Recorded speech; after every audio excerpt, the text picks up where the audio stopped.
Hello, hello, hello, hello, hello. হ্যাঁ, তোমরা আমাদেরকে একটু জানাইও যে আমাদের হ্যাঁ, সাউন্ডটা আসতেছে কিনা? হ্যাঁ, এখন মনে এখন হয় সাউন্ড আসছে। আসছে। হ্যাঁ, মাত্র আসলো। Hello, hello, hello, hello, hello. হ্যাঁ, তোমরা আমাদেরকে একটু জানাইও যে আমাদের সাউন্ডটা আসতেছে কিনা? হ্যাঁ, এখন মনে হয় সাউন্ড আসছে। আসছে। হ্যাঁ, মাত্র আসলো। Hello, hello, hello, hello.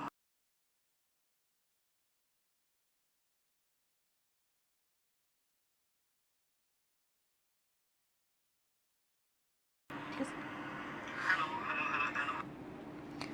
আচ্ছা, এখন চলে আসছে সাউন্ড। আমরা যেটা বলতেছিলাম যে তোমাদের যেহেতু সামনে জিএসটি পরীক্ষা এপ্রিল 3 তারিখে, সো সেই জন্য হচ্ছে কি আমরা এই ফ্রি ফ্রি ক্লাসগুলো তোমাদের জন্য নিয়ে আসছি। সো এই ক্লাসের নাম আমাদের কি জিএসটি লাস্ট রাইড। আচ্ছা, আমি তুলে ক্লাস এখন আমি ক্লাস নিচ্ছি না আজকে আমাদের মানিক ভাইকে দিয়ে ক্লাস শুরু হবে। তোমাদেরকে আমরা কিন্তু অলরেডি কি রুটিনটা দিয়ে দিচ্ছি, তাই না? তোমার রুটিনটা দেখো, যে রুটিনটা দেওয়া হয়েছে, যে তোমরা কিন্তু সেই রুটিনে বুঝতে পারতেছো যে কোন দিন কি ক্লাস। হ্যাঁ, তো যেহেতু এখন রোজার টাইম, হ্যাঁ, রোজার টাইমের কারণে আমরা আসলে টাইমিং তোমাদেরকে প্রতিদিন ক্লাসের আগে বলে দিব যে আমাদের কখন ক্লাসটা হবে, কারণ এখন আমাদের এখানে অন্য ক্লাস চলে, রুম পাওয়া আমাদের হচ্ছে কি টাফ। এই কারণে আমরা সেইভাবে আর কি মানে দেখে আর কি তোমাদেরকে ক্লাসের টাইমটা আমরা প্রতিদিন ক্লাসের আগ বা প্রতিদিন যে ক্লাসটা হবে বা আমাদের যে রুটিন ওয়াইজ ক্লাসটা হবে আগের দিন আমরা বলে দিব। আচ্ছা, যেমন আজকে তোমাদের ইংলিশ ক্লাস শুরু হবে। তো দেখো, এখন আমরা শুধু জিএসটি বলবো না, মানে কি বলো, জিএসটির সাথে কি আছে আমাদের এটাকে দেখা যাচ্ছে নাকি একই রকম হয়ে যাচ্ছে ক্লাস কালারটা? আমাদের ন্যাশনাল আছে হ্যাঁ, অথবা আমাদের হচ্ছে আচ্ছা, হ্যাঁ দেখো, হ্যাঁ central GST university. National DCU, তাই না, Dhaka central central university. University. আমাদের তো মেইনলি এই 3টা এক্সামই বাকি আছে। এটা ডেট দিছে যদি বলি 3 3rd এপ্রিল। এপ্রিল। এইগুলোর এখনো ডেট দেয় না, এটা তো অ্যাপ্লিকেশনই দেয় নাই, মানে ফর্মই ছাড়ে নাই। সো কিভাবে বলবো এই নিউতে যে আজকে কয় তারিখ, যে কালকে পর্যন্ত, আজকে হ্যাঁ হচ্ছে 21 22 তারিখ ফেব্রুয়ারি। পর্যন্ত আর কি ফর্ম ফিল আপের ডেট আছে। তারপর ওরা নিশ্চয় পরে বলবে, এখন বাড়ায় কিনা জানি না। সো তার মানে এখনো আমরা জানি না যে এই দুইটার পরীক্ষা কবে। সো আমাদের এই জিএসটির যেই লাস্ট ট্রাই, যে কোর্স বলবো না, যে ক্লাসগুলো হবে, হ্যাঁ সেই ক্লাসগুলো তোমরা 3টা এক্সামের জন্য তোমাদের কিন্তু কাভার হবে, তাই না? তোমাদের মানিক ভাই ওভাবে সাজায় আনছে যে যেভাবে হচ্ছে গিয়ে তোমাদের জিএসটিও কাভার হবে, এনইও কাভার হবে, ডিসিও কাভার হবে। আচ্ছা, এর সাথে আমি একটু বলি, সেটা হচ্ছে গিয়ে তোমাদেরকে আমি প্রাইভেট গ্রুপে আমি তোমাদেরকে হচ্ছে গিয়ে কিছু মৌলিক জিকে ক্লাস নিব। এটা তো চলবে, তাই না? আমাদের লাস্ট টাইম তুমি দেখবা যে 4টা ইংলিশ, আমি যদি লিখি একটু, হ্যাঁ, 4টা ইংলিশ ক্লাস, তাই না, 4টা বাংলা ক্লাস, 4টা জিকে ক্লাস, ঠিক আছে? তো তোমাদের ভাবে রুটিনটা দেওয়া হয়েছে।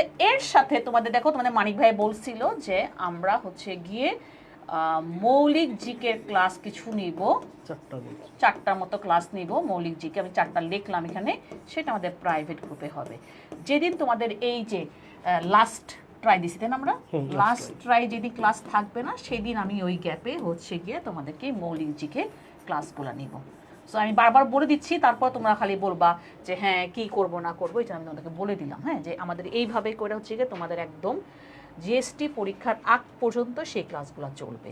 তোমরা রুটিনটা দেখো, আমাদের প্রাইভেট গ্রুপে তোমাদের হচ্ছে গিয়ে কভার ফটোতে রুটিনটা দেওয়া আছে। সো তোমরা ওভাবে করো, যে আমরা অবভিয়াসলি তোমাদের অনেকেই ভর্তি হয়ে গেছে, অনেকেরই লাগবে না, বাট যারা ভর্তি হও নাই, যাদের টার্গেট এখনও জিএসটি, হ্যাঁ, অনেকে আসো, আমি বলি যে তোমরা অনেকে বলো না আমি এই নিউতে পরীক্ষা দিব না, আমি এতে পড়বো না, কোথাও চান্স পাও নাই।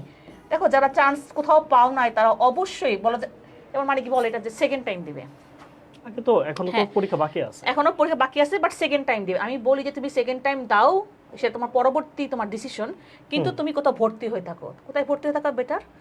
আমি যদি বলি ধরো জিএসটিও হইলো না, হ্যাঁ, তাহলে আমি কি বলি সবসময়, যে এনইউ বা ডিসিউ বা এনইউতে যদি ভর্তি হয়ে থাকে আশেপাশে কলেজে, তারপর তুমি সেকেন্ড টাইম প্রিপারেশন নাও, অন্তত ভর্তি হয়ে থাকা বেটার। হ্যাঁ, সো এই জন্যই বলতেছি বারবার। এবং হ্যাঁ, রিস্ক কম। এবং এনইউ তো তোমার হচ্ছে গিয়ে মৌলিক জিকে লাগবে, কারণ হচ্ছে গিয়ে 40 মার্ক হচ্ছে গিয়ে তোমার যার যার বিভাগ থেকে প্রশ্ন আসবে, যেহেতু আমাদের আর্টসের আমরা পড়াবো দেখে ওদের ওই 40 মার্কটা কাভার হবে। সো আমি আবারও বলতেছি এনইউতে কিন্তু 60 মার্ক, জিকে বাংলা ইংলিশ 60 20 করে, বাকি 40 মার্ক যার যার ডিপার্টমেন্ট থেকে, যেটা জিএসটি যেমন তোমাদের A unit B unit C unit সেরকম আর কি, যার যার ডিপার্টমেন্ট থেকে প্রশ্ন আসবে।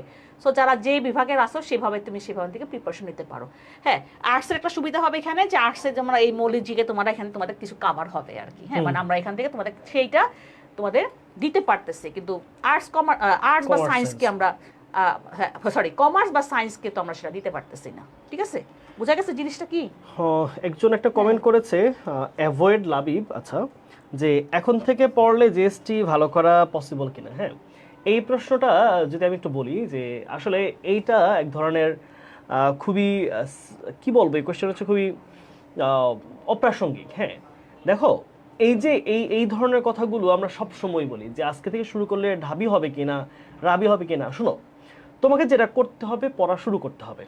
হ্যাঁ, পড়া শুরু করতে হবে। এখন আজকে থেকে হোক, এখন থেকে হোক, কবে থেকে হোক, এই দেখো এই যে প্রশ্নটা করো, এইটাকে আমি কিভাবে বলবো? আমি চাইলে তোমাকে মোটিভেট করতে পারি, চাইলে ডিমোটিভেট করতে পারি।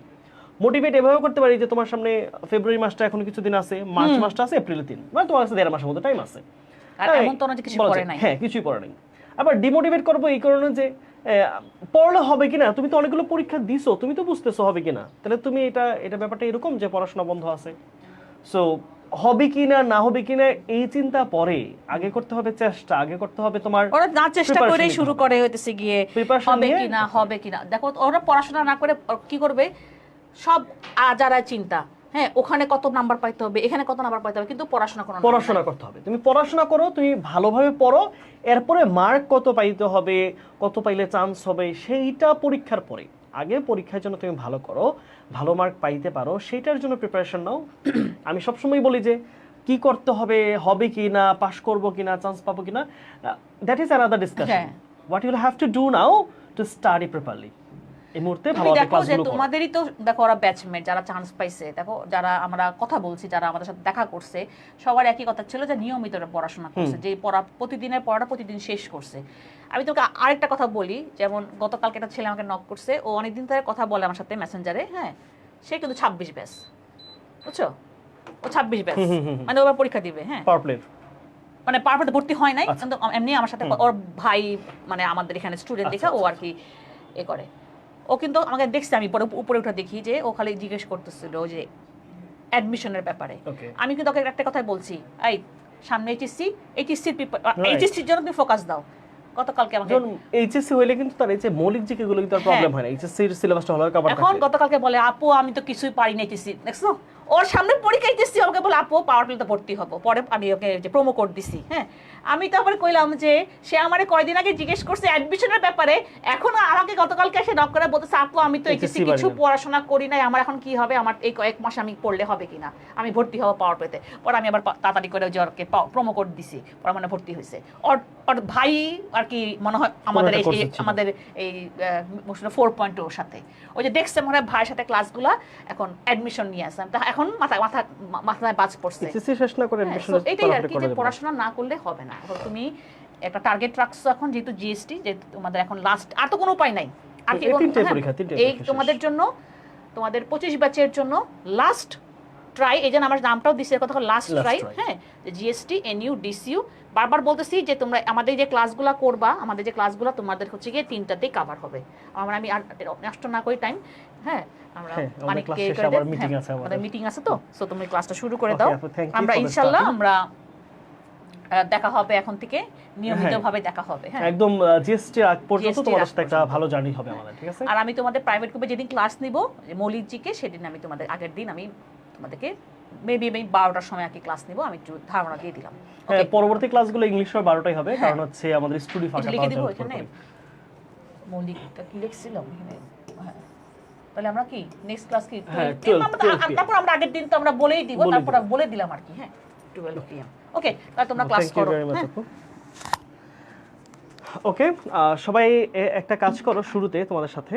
আজকে যেহেতু আমরা একটা প্রোগ্রাম আসলে শুরু করছি, সেই প্রোগ্রামটা তোমরা একটা কাজ, তোমাদের সাথে একটা রিকোয়েস্ট থাকবে, সেটা হচ্ছে যে আমাদের উদ্দেশ্যটা আগে তোমাদের সাথে শেয়ার করি। যে তোমরা জানো ঢাবি হতে আমাদের সাথে প্রায় 8000 স্টুডেন্টের মধ্যে ভর্তি ছিল, এবং অনেক student Dhaka university, Jagannath, Jahangirnagar, Rajshahi, Khulna university, সাস্টের মধ্যে অনেক জায়গায় চান্স পেয়েছে। হ্যাঁ, তো সেই জায়গাটা থেকে আমরা আমাদের যেই কি বলা যায় অ্যাকাউন্টেবিলিটির জায়গা, আমাদের যে স্বচ্ছতার জায়গা, আমাদের জবাবদিহিতার জায়গা, সেখান থেকে আমরা একটা ফ্রি প্রোগ্রাম এনেছিলাম। খুবই সাড়া ফেলেছিল এই প্রোগ্রামটা। সেটা ছিল আমাদের ফাইনাল ফাইট। এই ফাইনাল ফাইটে আমরা মোট 20টা ক্লাস নিয়েছি। হ্যাঁ, আমরা 7 21টা ক্লাস হওয়ার কথা ছিল। ইংলিশে আমি একদিন অসুস্থ থাকাতে আমি মোট 6টা নিয়েছি। তো এই যে 20টা ক্লাসে এত ডিটেলসে আমরা পড়িয়েছি, শিক্ষার্থীরা পরবর্তীতে আমার জানাইছে যে ভাইয়া আমাদের জাবিতে বা ঢাবিতে বা রাবিতে চান্স পাওয়ার পেছনে অনেক শিক্ষার্থী তারা আমাদের মেসেজ দিয়েছে যারা আমাদের কোর্সের স্টুডেন্টই ছিল না।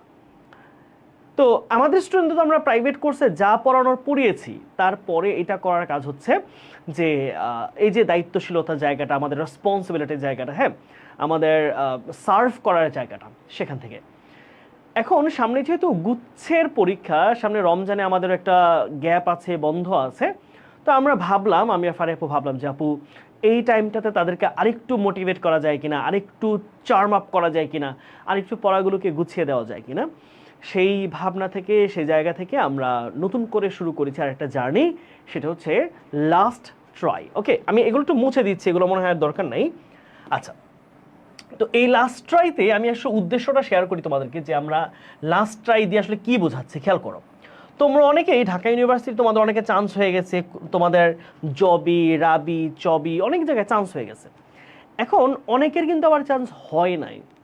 তো যারা চান্স হয়েছে তাদেরকে জন্য আমরা যেমন আমরা ওন করি, আবার যে শিক্ষার্থীরা চান্স পায় নাই তারাও তো আমাদেরই, তারাও তো আমাদের ক্লাস করেছে, অনেকে আমাদের কোর্সেও ভর্তি হয়েছে, তারাও চান্স পায় না, এটা বাস্তবতা। হ্যাঁ, সবাই তো চান্স পায় না, কিন্তু আমরা চেষ্টার ঘাটতিটা রাখতে চাই না।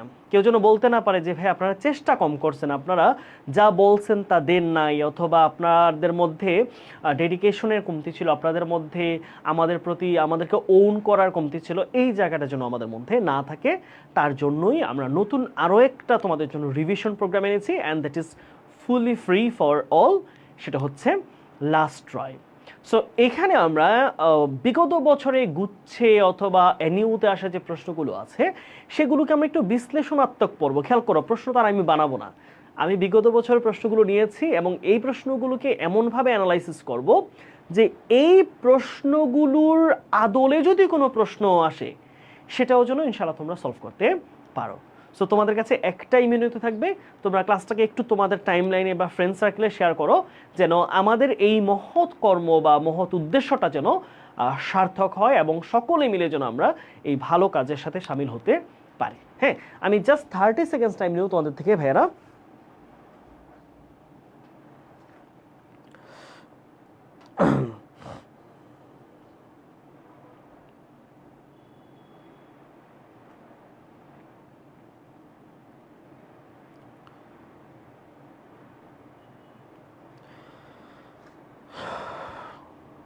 ওকে, একটু জানাইও পিডিএফ দিবেন কি? হ্যাঁ, পিডিএফটা দিব।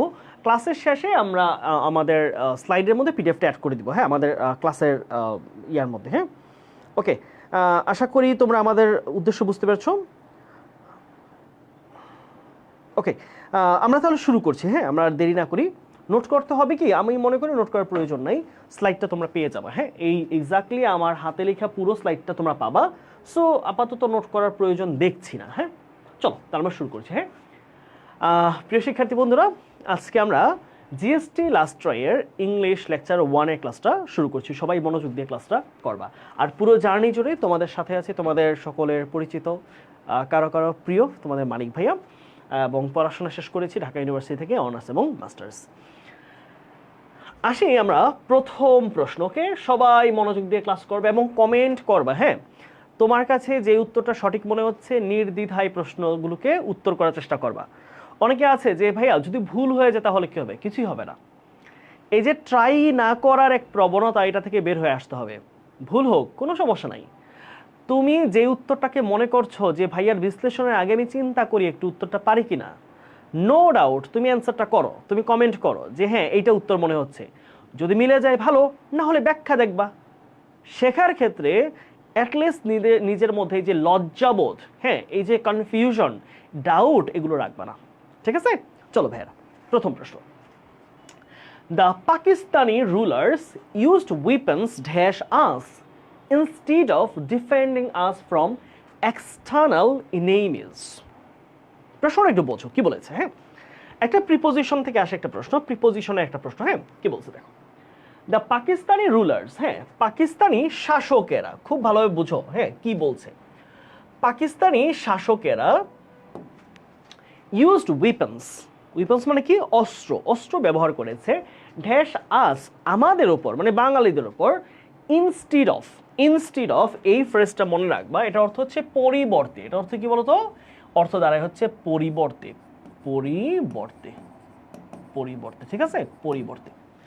তাহলে কিসের পরিবর্তে, আমাদেরকে কিসের পরিবর্তে তারা অস্ত্র ব্যবহার করেছে, instead of defending us, defend মানে হচ্ছে রক্ষা করা, কাউকে প্রোটেক্ট করা, ফ্রম এক্সটার্নাল ইনেমিজ। তাহলে পাকিস্তানি যে শাসকরা আমাদের পূর্ব বাংলায় ছিল, দেখো আজকে ডেটের সাথে মিলে যাচ্ছে না একটা, তো তারা আমাদেরকে বৈদেশিক শত্রুর থেকে মুক্ত না করে বরং আমাদের উপরে অস্ত্র চালাইছে।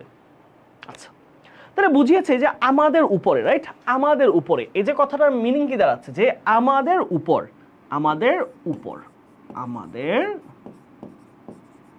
উপর। এখন কারো উপর যখন বোঝায়, হ্যাঁ কোনো কিছু কারো উপরে ইম্পোজ করা, কারো উপরে কোনো কিছুকে বোঝা হিসেবে দেওয়া, কারো উপর যখন কোনো একটা বার্ডেন দেয়, কারো উপর কোনো কিছুকে এক্সামাইন করা হয়, কারো উপর কোনো পরীক্ষা নিরীক্ষা করা হয়, কারো উপরে কোনো ধরনের এক্সপেরিমেন্ট করা হয়, কারো উপর, কারো উপরে যখন এক্সপেরিমেন্টটা করা হয়, তাহলে আমরা কি প্রিপোজিশন ইউজ করি, আমরা অ্যাপ্রোপ্রিয়েট অন, কোনো কিছুর উপর। হ্যাঁ, তাহলে এই যে পাকিস্তানি শাসকেরা আমাদের উপরই অস্ত্র ব্যবহার করেছে, আমাদের উপর, কারো উপর, তাহলে কি পাচ্ছি বলতো, the Pakistani rulers used weapons on us instead of defending us from external enemies. তাহলে বহির শত্রু, হ্যাঁ বাহিরের শত্রুর থেকে মুক্ত না করে বরং তারা আমাদের উপর অস্ত্র চালিয়েছে। তাহলে কি হবে উত্তর, উত্তর হবে অন। বুঝেছো? তাহলে কোনো কিছু যদি কোনো ব্যক্তির উপর, কোনো একটা প্রতিষ্ঠানের উপর, কোনো একটা সংগঠনের উপর, কোনো একটা রাষ্ট্রের উপর যদি চাপিয়ে দেওয়া হয়, তার উপর এক্সপেরিমেন্ট করা হয়, তার উপর চাপাই দেওয়া হয়, then we can use here on, যেমন ইম্পোজ অন, ইফেক্ট অন। বুঝছো? কোনো কিছুর উপর প্রভাব বিস্তার করা। বুঝছো? তাহলে প্রথম উত্তর কি হলো? উত্তর হচ্ছে অন। তাহলে সবাই পারলা? প্রথম উত্তরটা কি সবাই পারলা? ভাইকে কমেন্টে জানাবো উত্তর। হ্যাঁ, আমি কিন্তু দীর্ঘ আমরা একটা ক্লাস নিব। দেখো এই রোজার মাসে কিন্তু সবাই কষ্ট করে তোমরা ক্লাস করতেছো, আমরা ক্লাস করাচ্ছি, এটা মহৎ উদ্দেশ্য। হ্যাঁ, আসো সবাই, সবাই সবার জন্য দোয়া করবা। হ্যাঁ, এই তোমাদের জন্য আমরা যারা কাজ করছি, আমি ব্যক্তিগতভাবে এই ক্লাসগুলোর মাধ্যমে আমি অন্য কিছুই তোমাদের থেকে চাই না, সত্যি কথা। কিছু না মিন্স একদমই কিছু না। হ্যাঁ, শেয়ার করতে বলি যে সবাই যেন ক্লাসটাতে আসতে পারে, এই জন্য। আর চাই শুধু তোমাদের দোয়া। দোয়া কীরকম, যে আমি আমার জীবনে যে যত পাপ খারাপ কাজ করছি, সৃষ্টিকর্তার জন্য আমাকে মাফ করে দেয় এই রমজানের উসিলায়, এইটুকু দোয়া তোমাদের বড় ভাই হিসেবে, তোমাদের শিক্ষক হিসেবে, তোমাদের সিনিয়র হিসেবে আমি এইটুকুই চাই। হ্যাঁ, আমরা এইটাই চাই তোমাদের থেকে, আর কোনো কিছুই চাই না। এটার বিনিময়ে কোনো টাকা পয়সা, এটা তুমি ছড়িয়ে দাও, আমাদের পাবলিসিটি করে দাও, কোর্স কিনো, nothing else, just for free. আর আমরা চাই তোমাদের থেকে দোয়া, যেন এই রমজানের উসিলায় আল্লাহ যেন আমাদের সকলের আমাদের গুনাহগুলোকে মাফ করে দেয়, এবং আমাদের যেই প্রত্যাশিত ইউনিভার্সিটিতে আমরা চাচ্ছি, এখনো পর্যন্ত আমরা চান্স পাই নাই, সেই বিশ্ববিদ্যালয়ের জন্য আমরা চান্স পাই, আমরা নিজেদের পরিবারের জন্য মুখ উজ্জ্বল করতে পারি। ওকে, আসো ভাইয়া, তারপরে আসো। তাহলে কোয়েশ্চেন নাম্বার 2-তে আসি। হ্যাঁ, দ্বিতীয় কোয়েশ্চেন আটকাই গেল কি?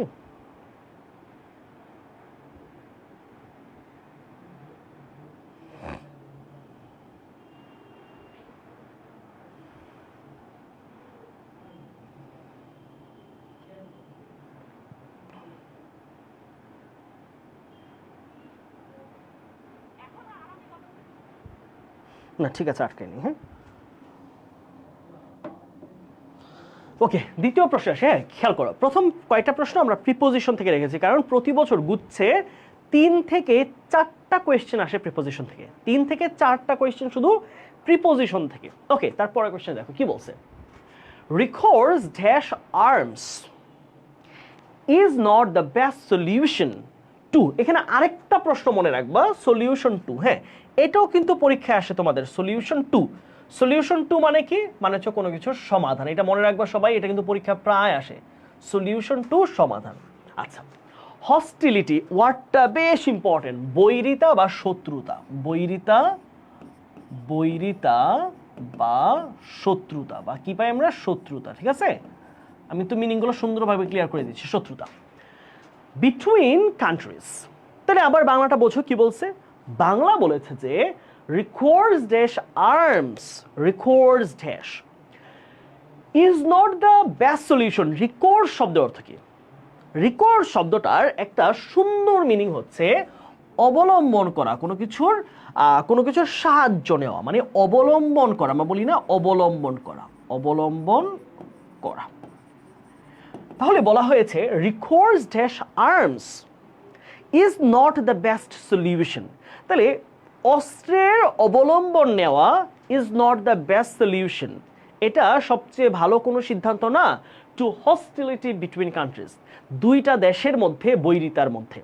যেমন ধরো ভারত পাকিস্তান, তাদের মধ্যে শত্রুতা আছে, তাদের মধ্যে মত পার্থক্য আছে, তাদের মধ্যে অনেক নৈতিকতার পার্থক্য আছে, তাদের মধ্যে অনেক ইডিওলজিক্যাল পার্থক্য আছে, কিন্তু এর মানে কি এই যে তারা অস্ত্র ব্যবহার করতে হবে, ইরান আমেরিকা। তাহলে এই যে বলা হচ্ছে যে দুইটা শত্রুভাবাপন্ন দেশ বা বৈরী রাষ্ট্রের মধ্যে সমাধানের সবচেয়ে ভালো পথ কখনোই অস্ত্র অবলম্বন করা নয় বা হতে পারে না। রিকোর্সের সাথে একটা অ্যাপ্রোপ্রিয়েট প্রিপোজিশন বসে অর্থ দ্বারায় অবলম্বন করা, তোমরা কি বলতে পারবা সেটা কি? রিকোর্স, রিকোর্স, রিকোর্স টু, লিখে রাখো সবাই, রিকোর্স, রিকোর্স টু অর্থ কি? অর্থ হচ্ছে অবলম্বন করা। অর্থ কি দাঁড়ায় বলো তো ভাইয়ারা? অবলম্বন করা, অবলম্বন করা। তার মানে বোঝাচ্ছে যে দুইটা বৈরী রাষ্ট্র যাদের মধ্যে ইডিওলজিক্যালি প্রবলেম আছে বা জিওপলিটিক্যাল সমস্যা আছে, রাজনৈতিক সমস্যা আছে, তাদের সমাধানের সবচেয়ে ভালো সিদ্ধান্ত কখনোই অস্ত্রের অবলম্বন হতে পারে না। তাহলে কোনটা হবে বলতে ভাইয়ারা? এটা অ্যাপ্রোপ্রিয়েট প্রিপোজিশন, একটু মনে রাখতে হবে, ঠিক আছে? এটার উপর একটা শর্ট ক্লাস আমি কিন্তু পেজে দিয়ে রেখেছি অলরেডি। হ্যাঁ, এটার উপর বিশ্লেষণাত্মক আমি এটা পড়াইলাম আজকে, বাট এটার উপর আরও বিশ্লেষণ করে আমি পড়াইছি একটা ক্লাস। ওকে, আসো ভাইয়ারা, তাহলে আমরা তার পরের কোয়েশ্চেন যাই, চলো। হ্যাঁ, সেন্ট্রাল ড্যাশ নজরুলস রেবেলিয়ন, ওয়ার্ডটা বেশ ইম্পর্টেন্ট। রেবেলিয়ন শব্দের অর্থ হচ্ছে বিদ্রোহ। বিদ্রোহ কি? বিদ্রোহ, ঠিক আছে? আচ্ছা, বলেছে নজরুলের বিদ্রোহের কেন্দ্র। নজরুল যে এত বিদ্রোহী কবিতা লিখেছে বা নজরুল যে এই যে বিদ্রোহ করেছে, হ্যাঁ, এক ধরনের তার লেখনী শক্তির মাধ্যমে বিদ্রোহ করেছে, তার এই বিদ্রোহ করার মূল কেন্দ্রটা কি ছিল? Was his rejection of social hierarchy, সামাজিক যেই এই যে এক ধরনের উঁচু শ্রেণী নিচু শ্রেণী, শ্রেণী প্রথা। হ্যাঁ, হায়ারার্কি মানে কি? শ্রেণী প্রথা। তাহলে সামাজিক যে শ্রেণী প্রথা, সামাজিক যে শ্রেণী কাঠামো, উচ্চ শ্রেণী ভালো পাবে, নিম্ন শ্রেণী পাবে না, যারা উচ্চ সামাজিক মর্যাদা পাবে আরেক দল না খেয়ে থাকবে, এই যে সামাজিক যে পার্থক্য, এইটাকে রিজেক্ট করা, এটাকে বাতিল করাইটা ছিল তার বিদ্রোহের মূল কারণ। তাহলে যে বলা হয় যে এই যে এত বিদ্রোহী কবিতা অথবা এত দ্রোহের কবিতা নজরুল লিখতেন, তার এই বিদ্রোহের কেন্দ্র কি ছিল? কোন মূল উদ্দেশ্য ছিল? উদ্দেশ্য ছিল যে এই যে ব্রিটিশ কলোনিয়াল টাইমে যখন হায়ারার্কি ছিল সোসাইটিতে, অর্থাৎ উঁচু শ্রেণী, মধ্য শ্রেণী, মধ্যবিত্ত শ্রেণী, নিম্ন শ্রেণী, একদল খাইতে পায় না, আরেক দল অনেক অনেক খায়।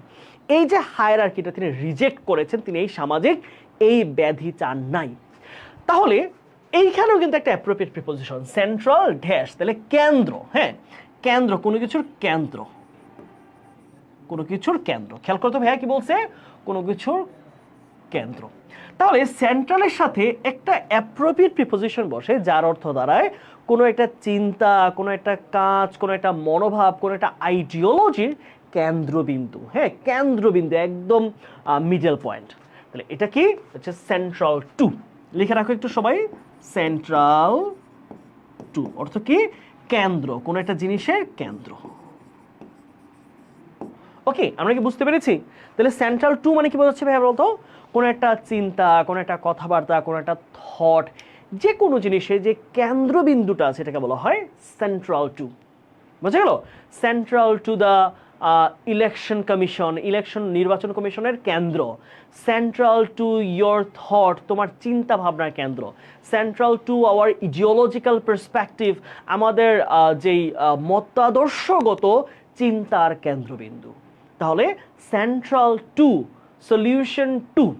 বুঝা গেল? মনে থাকবে, সবাই একটু ভাইয়ের সাথে বলো, সলিউশন টু সমাধান, সেন্ট্রাল টু কেন্দ্রবিন্দু।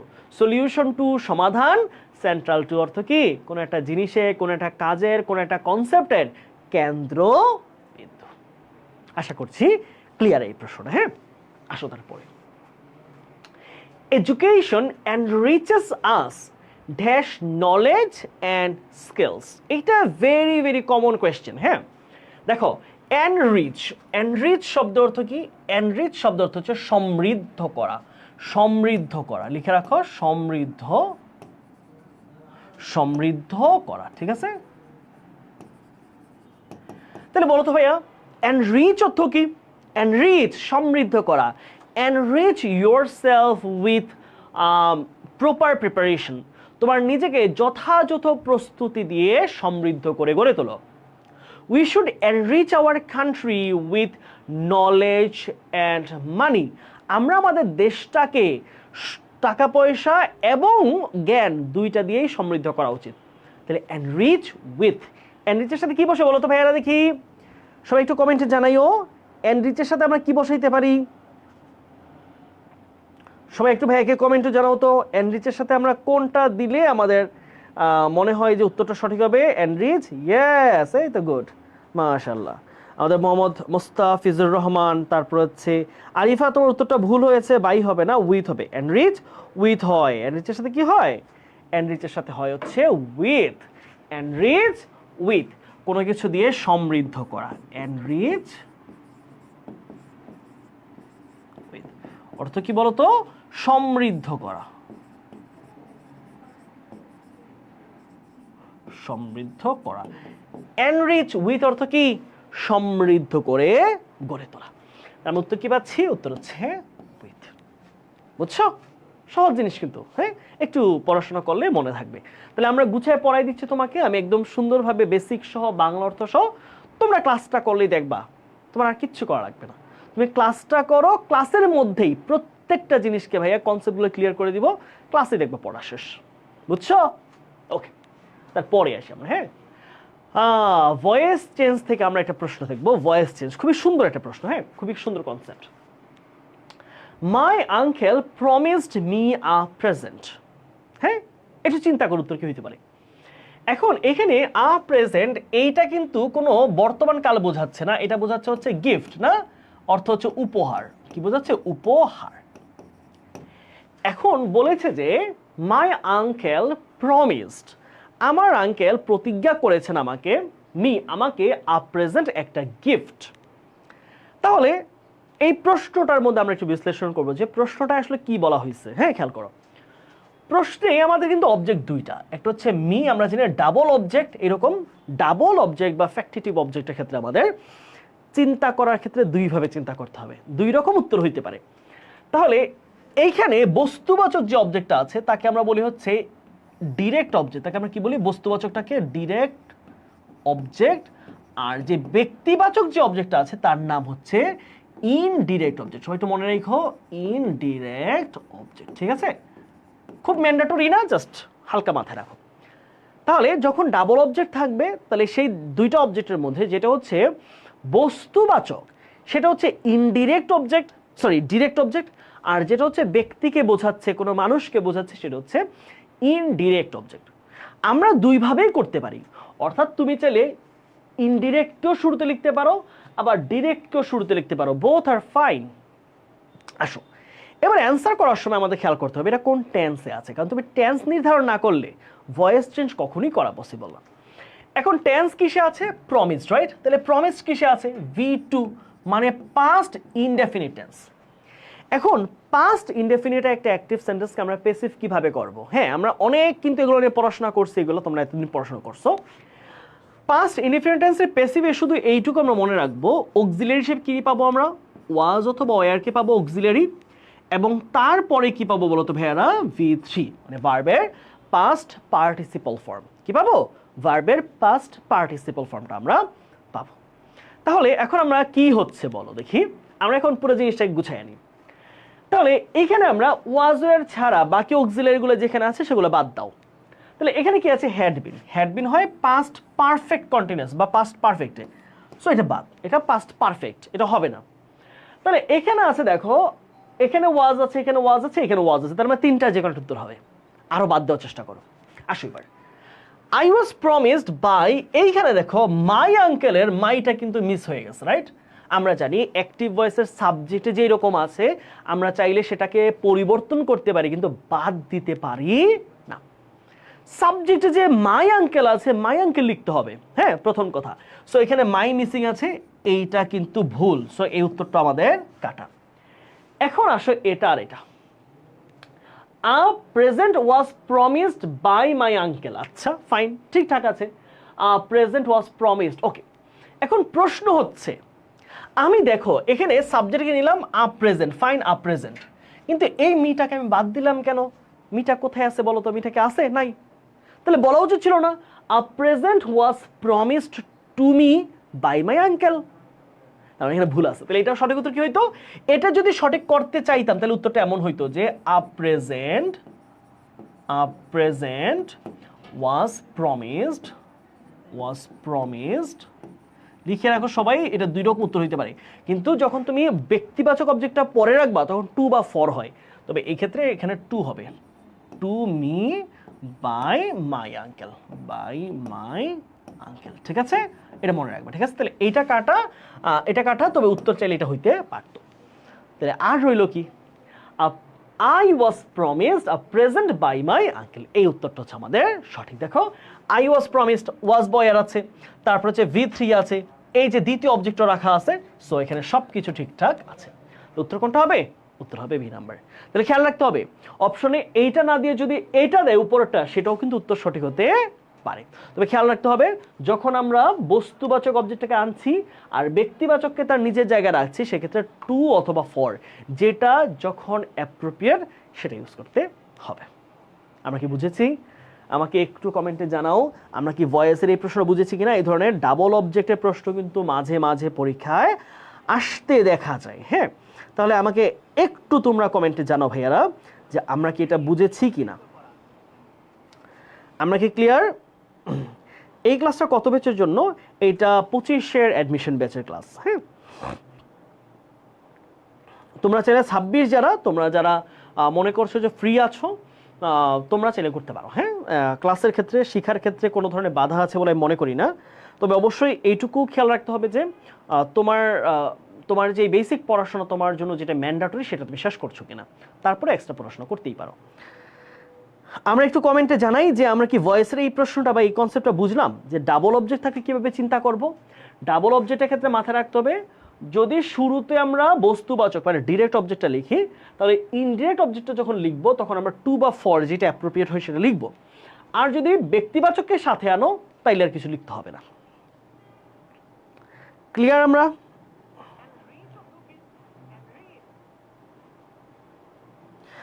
ক্লাস 2টা শুরু হয়েছে, হ্যাঁ 2টাই, হ্যাঁ ওকে ক্লিয়ার, ফাইন, ঠিক আছে। তোমরা একটু ক্লাসে পার্টিসিপেট করবা, আমি এটা চাই, হ্যাঁ আমি এটা প্রত্যাশা করি, তোমার পুরো টাইম জুড়ে ক্লাসটায় পার্টিসিপেট করবা। পার্টিসিপেটরি ক্লাস খুব ভালো, হ্যাঁ। এবার আসো, তোমাদের অনেকের প্রবলেম যে ভাইয়া আমরা প্যাসেজ পড়ি, আমাদের গুচ্ছে কিন্তু একটা প্যাসেজ আসবে মাস্ট। সবাই লিখে রাখো, গুচ্ছে একটা প্যাসেজ তোমার আসবেই আসবে, এবং একটা প্যাসেজ থেকে কমপক্ষে 4 থেকে ম্যাক্সিমাম 8 পর্যন্ত প্রশ্ন আসতে দেখা যায়। একটা প্যাসেজ থেকে 4 থেকে শুরু করে 8 নাম্বার পর্যন্ত থাকে। তাহলে প্যাসেজ বুঝতে হবে না? চলো আমরা একটু প্যাসেজ কিভাবে পড়বো, প্যাসেজ কিভাবে বুঝবো, পুরো জিনিসটা আমরা একটু অ্যানালাইসিস করি। হ্যাঁ চলো আমরা একটু প্যাসেজটা পড়ি। Read the passage and answer the questions that follow, questions 6 to 10, ওকে? 6 থেকে 10 পর্যন্ত প্রশ্ন উত্তরগুলো আমরা করব, ওকে? আমরা প্যাসেজটা পড়ে নিব আগে।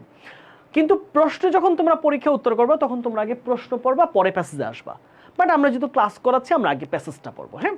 আসো দ্য প্রাইমারি পারপাস মানে কি উদ্দেশ্য বা লক্ষ্য, হ্যাঁ লক্ষ্য, সবাই একটু খেয়াল করো, হ্যাঁ প্যাসেজটা বুঝো। Of education is to make our life easy and beautiful in all aspects. Aspect মানে সকল দিক থেকে, সকল ধাপ থেকে, সকল ধরন থেকে। তাহলে বলেছে শিক্ষার মূল যে উদ্দেশ্য, শিক্ষার যে একদম প্রাথমিক উদ্দেশ্য, সেটা হলো সকল দিক থেকে আমাদের জীবনকে সহজ ও সুন্দর করে গড়ে তোলা।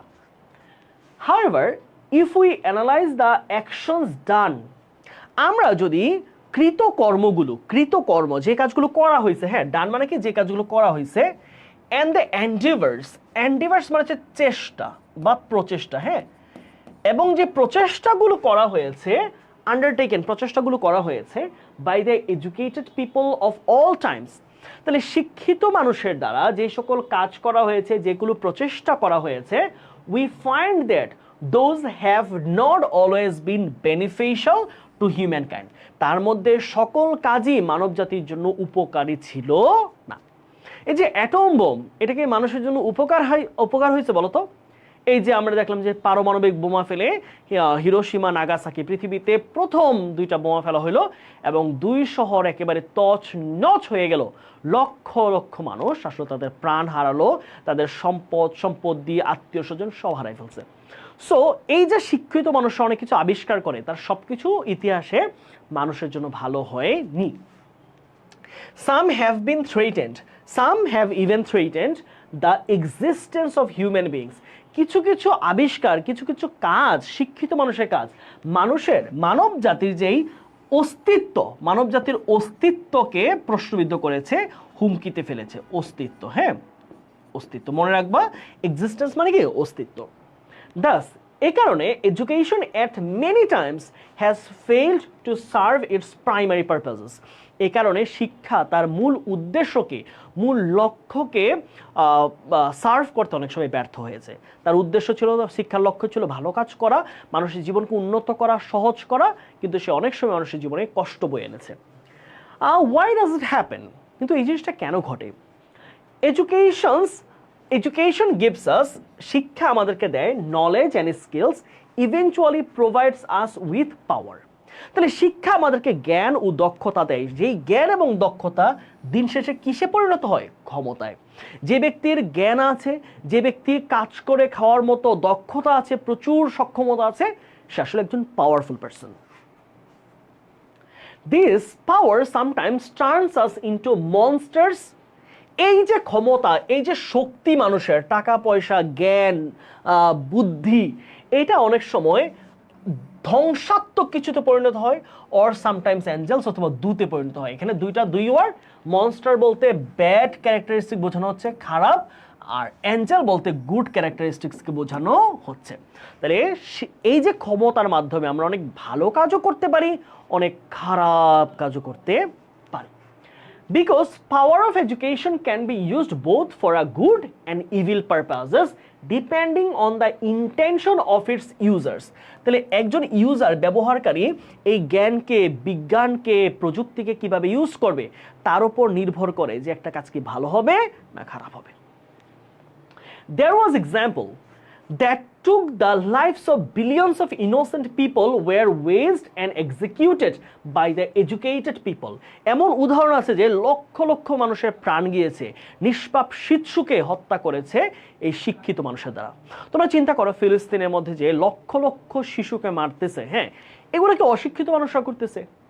হ্যাঁ, এই যে উইপন বানাচ্ছে, এই যে পারমাণবিক অস্ত্র বানাচ্ছে, এই যে মিসাইল বানাচ্ছে, এই যে তোমার ফিলিস্তিনের গাজাকে একদম ধ্বংস করে দিচ্ছে, এটা কারা করতেছে? যারা করতেছে তারা কিন্তু শিক্ষিত মানুষ।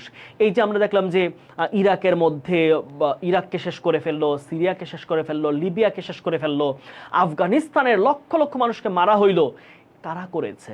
এই যে আমেরিকা বা রাশিয়া, তারা তো শিক্ষিত মানুষ, এটাই বলা হয়েছে।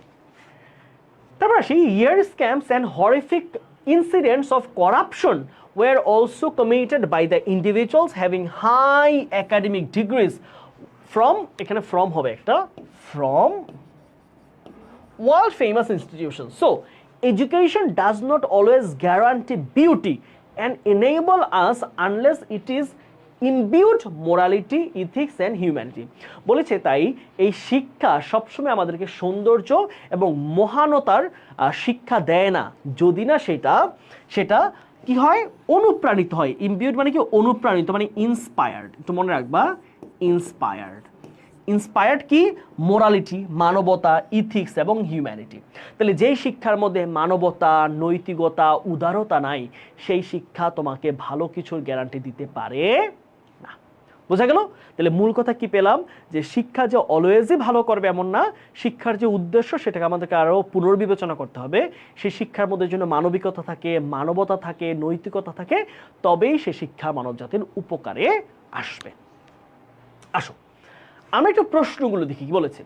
The word imbued in the passage means, imbued শব্দটার অর্থ কি বোঝাইছে, এই প্রশ্ন তোমাদের হাতে ছাড়লাম। দেখি, আমরা বলেছিলাম অনুপ্রাণিত করা, তাহলে এটার সাথে কোন উত্তরটা হতে পারে তোমরা একটু উত্তর ভাইকে জানাও। হ্যাঁ সবাই, আমাদের কিন্তু ভোকাবুলারি অনেক কিছু আছে, এখানে অনেকগুলো ভোকাবুলারি প্রশ্ন আছে, আমাদের ফ্রেজ ক্লজের প্রশ্ন আছে, সব কিছু আলোচনা করবো আমরা। সো ভাইকে একটু উত্তর করো যে কোন উত্তরটা উত্তর সঠিক হতে পারে। হ্যাঁ বলো ভাইয়েরা, এই উত্তরটা কি দিবা তোমরা?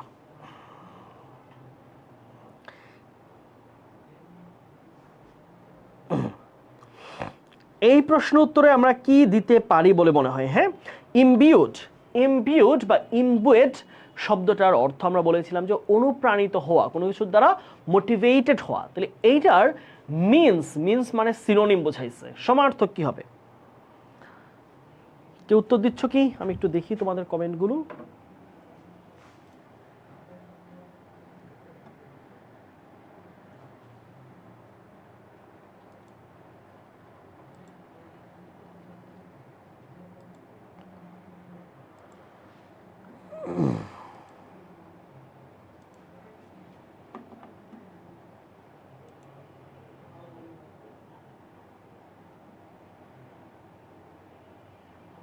একটু কমেন্টে জানাই উত্তর। হ্যাঁ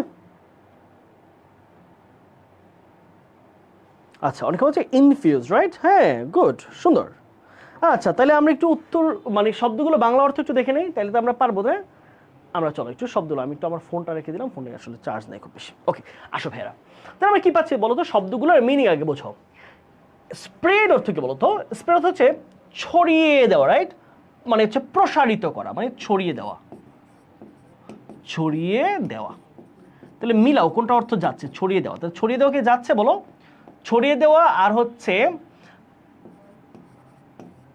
অনুপ্রাণিত হওয়া। ইমবিউড মানে কি অনুপ্রাণিত হওয়া,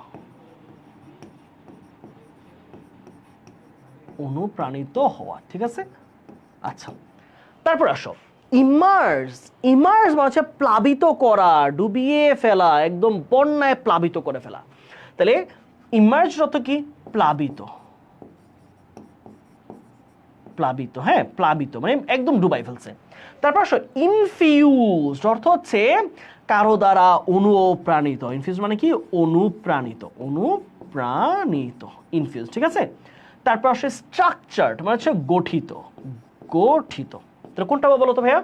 তাহলে ছড়িয়ে দেওয়া, প্লাবিত, অনুপ্রাণিত, গঠিত। তাহলে সুন্দরভাবে আমরা বুঝতে পারছি উত্তর কি হবে? উত্তর হবে হচ্ছে তোমার কি? অনুপ্রাণিত। তাহলে এখানে ইন্সপায়ার্ড হইতে পারতো, মোটিভেটেড হইতে পারতো, ইনফিউজড এখানে উত্তর হতে পারে। ইনফিউজড মানে কি?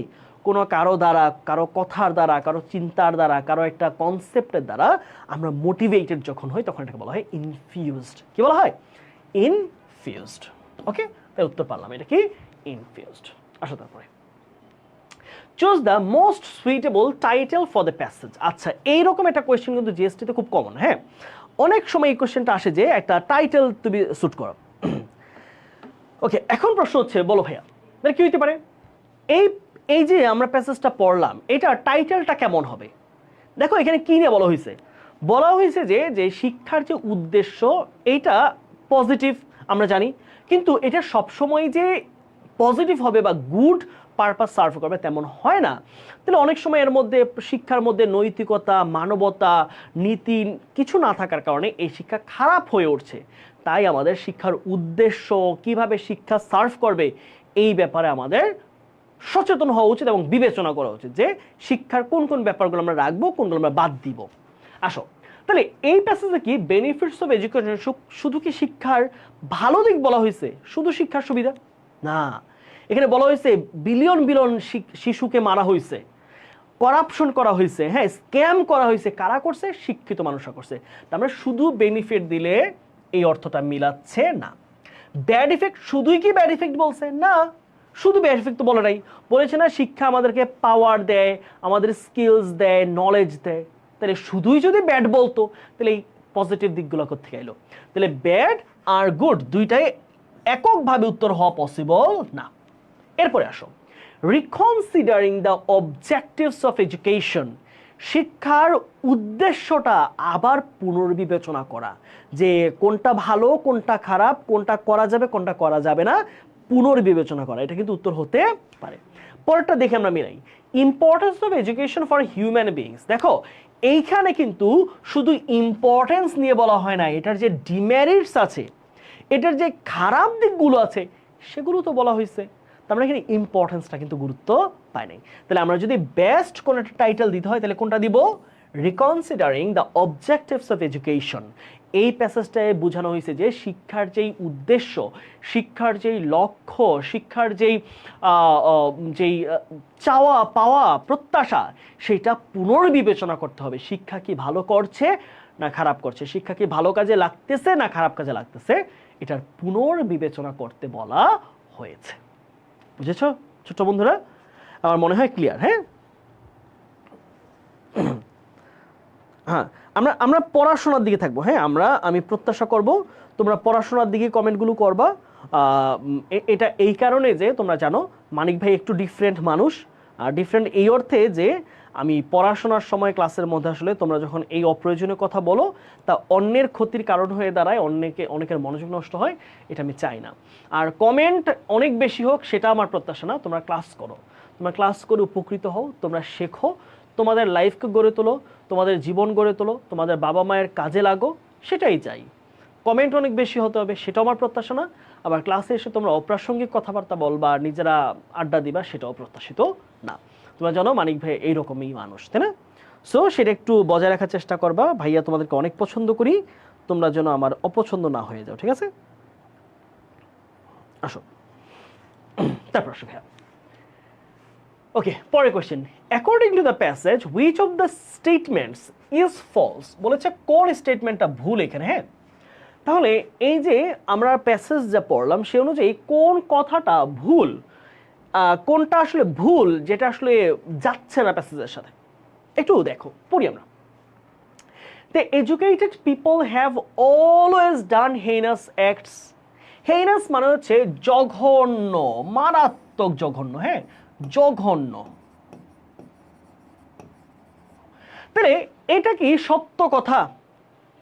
বলছে কোনটা ভুল, এইটা শুধু আমরা খুঁজে বের করবো, একটা শুধু ভুল। দেখো প্রথমটাই তো ভুল।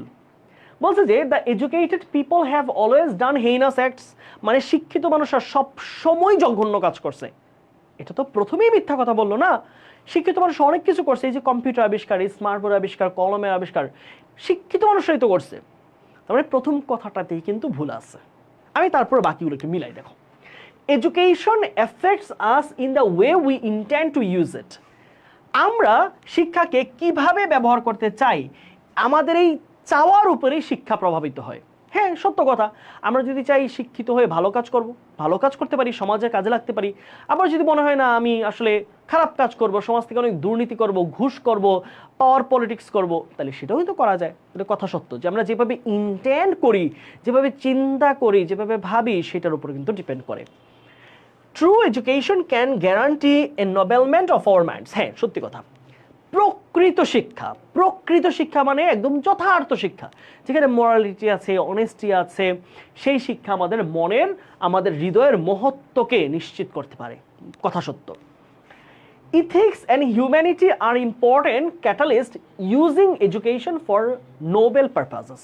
তাহলে মহৎ উদ্দেশ্যে যদি আমরা শিক্ষাকে কাজে লাগাতে চাই, সেই জায়গায় কি গুরুত্বপূর্ণ? ইথিক্স এবং হিউম্যানিটি। ভালো কথা, তাই না? এটা তো সত্য। তাহলে কোনটা মিথ্যা? প্রথম কথাটা মিথ্যা, যে সকল শিক্ষিত মানুষরাই যে জঘন্য কাজ করেছে, এই কথাটা কখনোই অ্যাকসেপ্টেড না, এক্সপেক্টেড না, প্রত্যাশিত না। বুঝা গেল?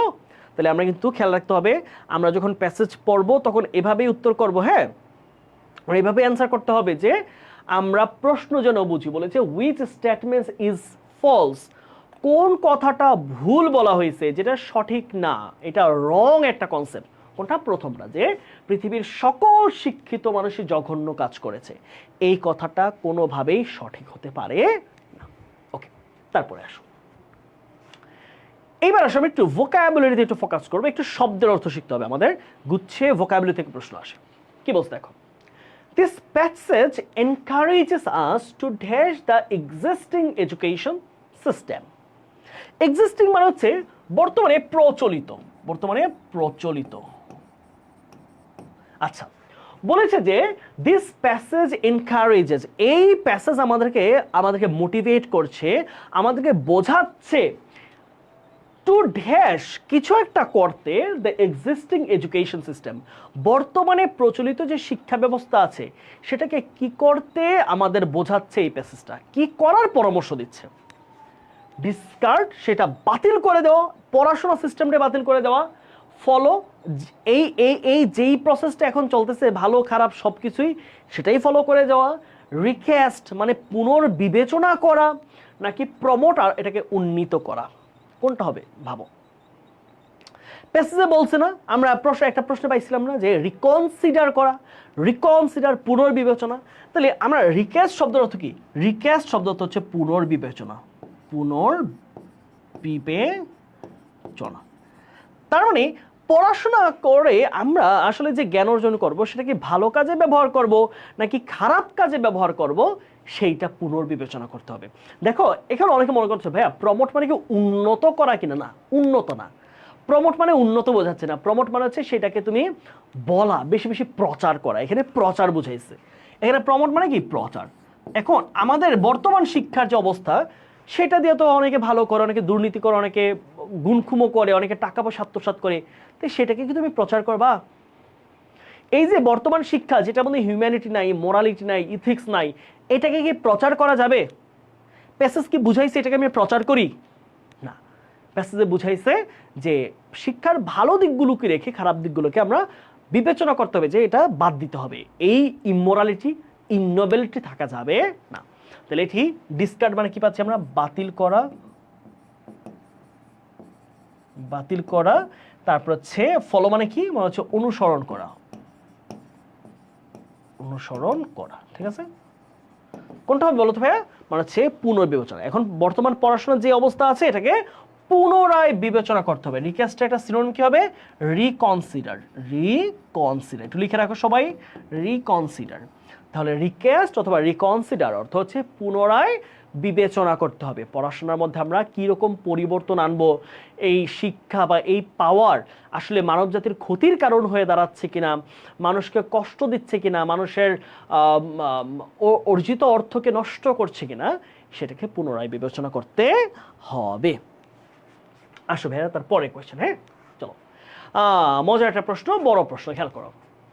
Having a degree from world famous institutions, আচ্ছা, পৃথিবীর বিখ্যাত প্রতিষ্ঠান থেকে ডিগ্রি নেওয়াটা is not dash for developing a Nobel mind, একটা মহৎ মন, মহৎ হৃদয় গড়ে তুলতে বড় বড় বিশ্ববিদ্যালয় থেকে ডিগ্রি নেওয়ার ড্যাশ নাই। কি হবে? বড় বড় প্রতিষ্ঠান থেকে ডিগ্রি নেওয়া কি না, বড় মন করতে হইলে সেটা কি? উপকারী না? হেল্পফুল মানে কি? উপকারী। ম্যান্ডেটরি মানে কি? বাধ্যতামূলক নয়, বাধ্যতামূলক। তারপরে কি আছে? বেনিফিশিয়াল, উপকারী, একই জিনিস। তারপরে কি আছে? ইম্পর্টেন্ট, গুরুত্বপূর্ণ, গুরুত্বপূর্ণ। ঠিক আছে, আচ্ছা তাহলে বলো তো ভাইয়া, আমি যদি সেন্টেন্সটার অর্থটাকে বিবেচনা করি তাহলে কোনটা আমার সবচেয়ে ভালো মানায়? কথার সাথে চিন্তা করো। Having a degree from world famous institutions is not dash for developing a noble mind. একটা মহৎ মন, একটা মহৎ হৃদয় গড়ে তুলতে বিশ্বের বিখ্যাত বিখ্যাত বিখ্যাত বিখ্যাত প্রতিষ্ঠান থেকে বড় বড় ডিগ্রি নেওয়ার উপকারী নয়, গুরুত্বপূর্ণ নয়, বাধ্যতামূলক নয়।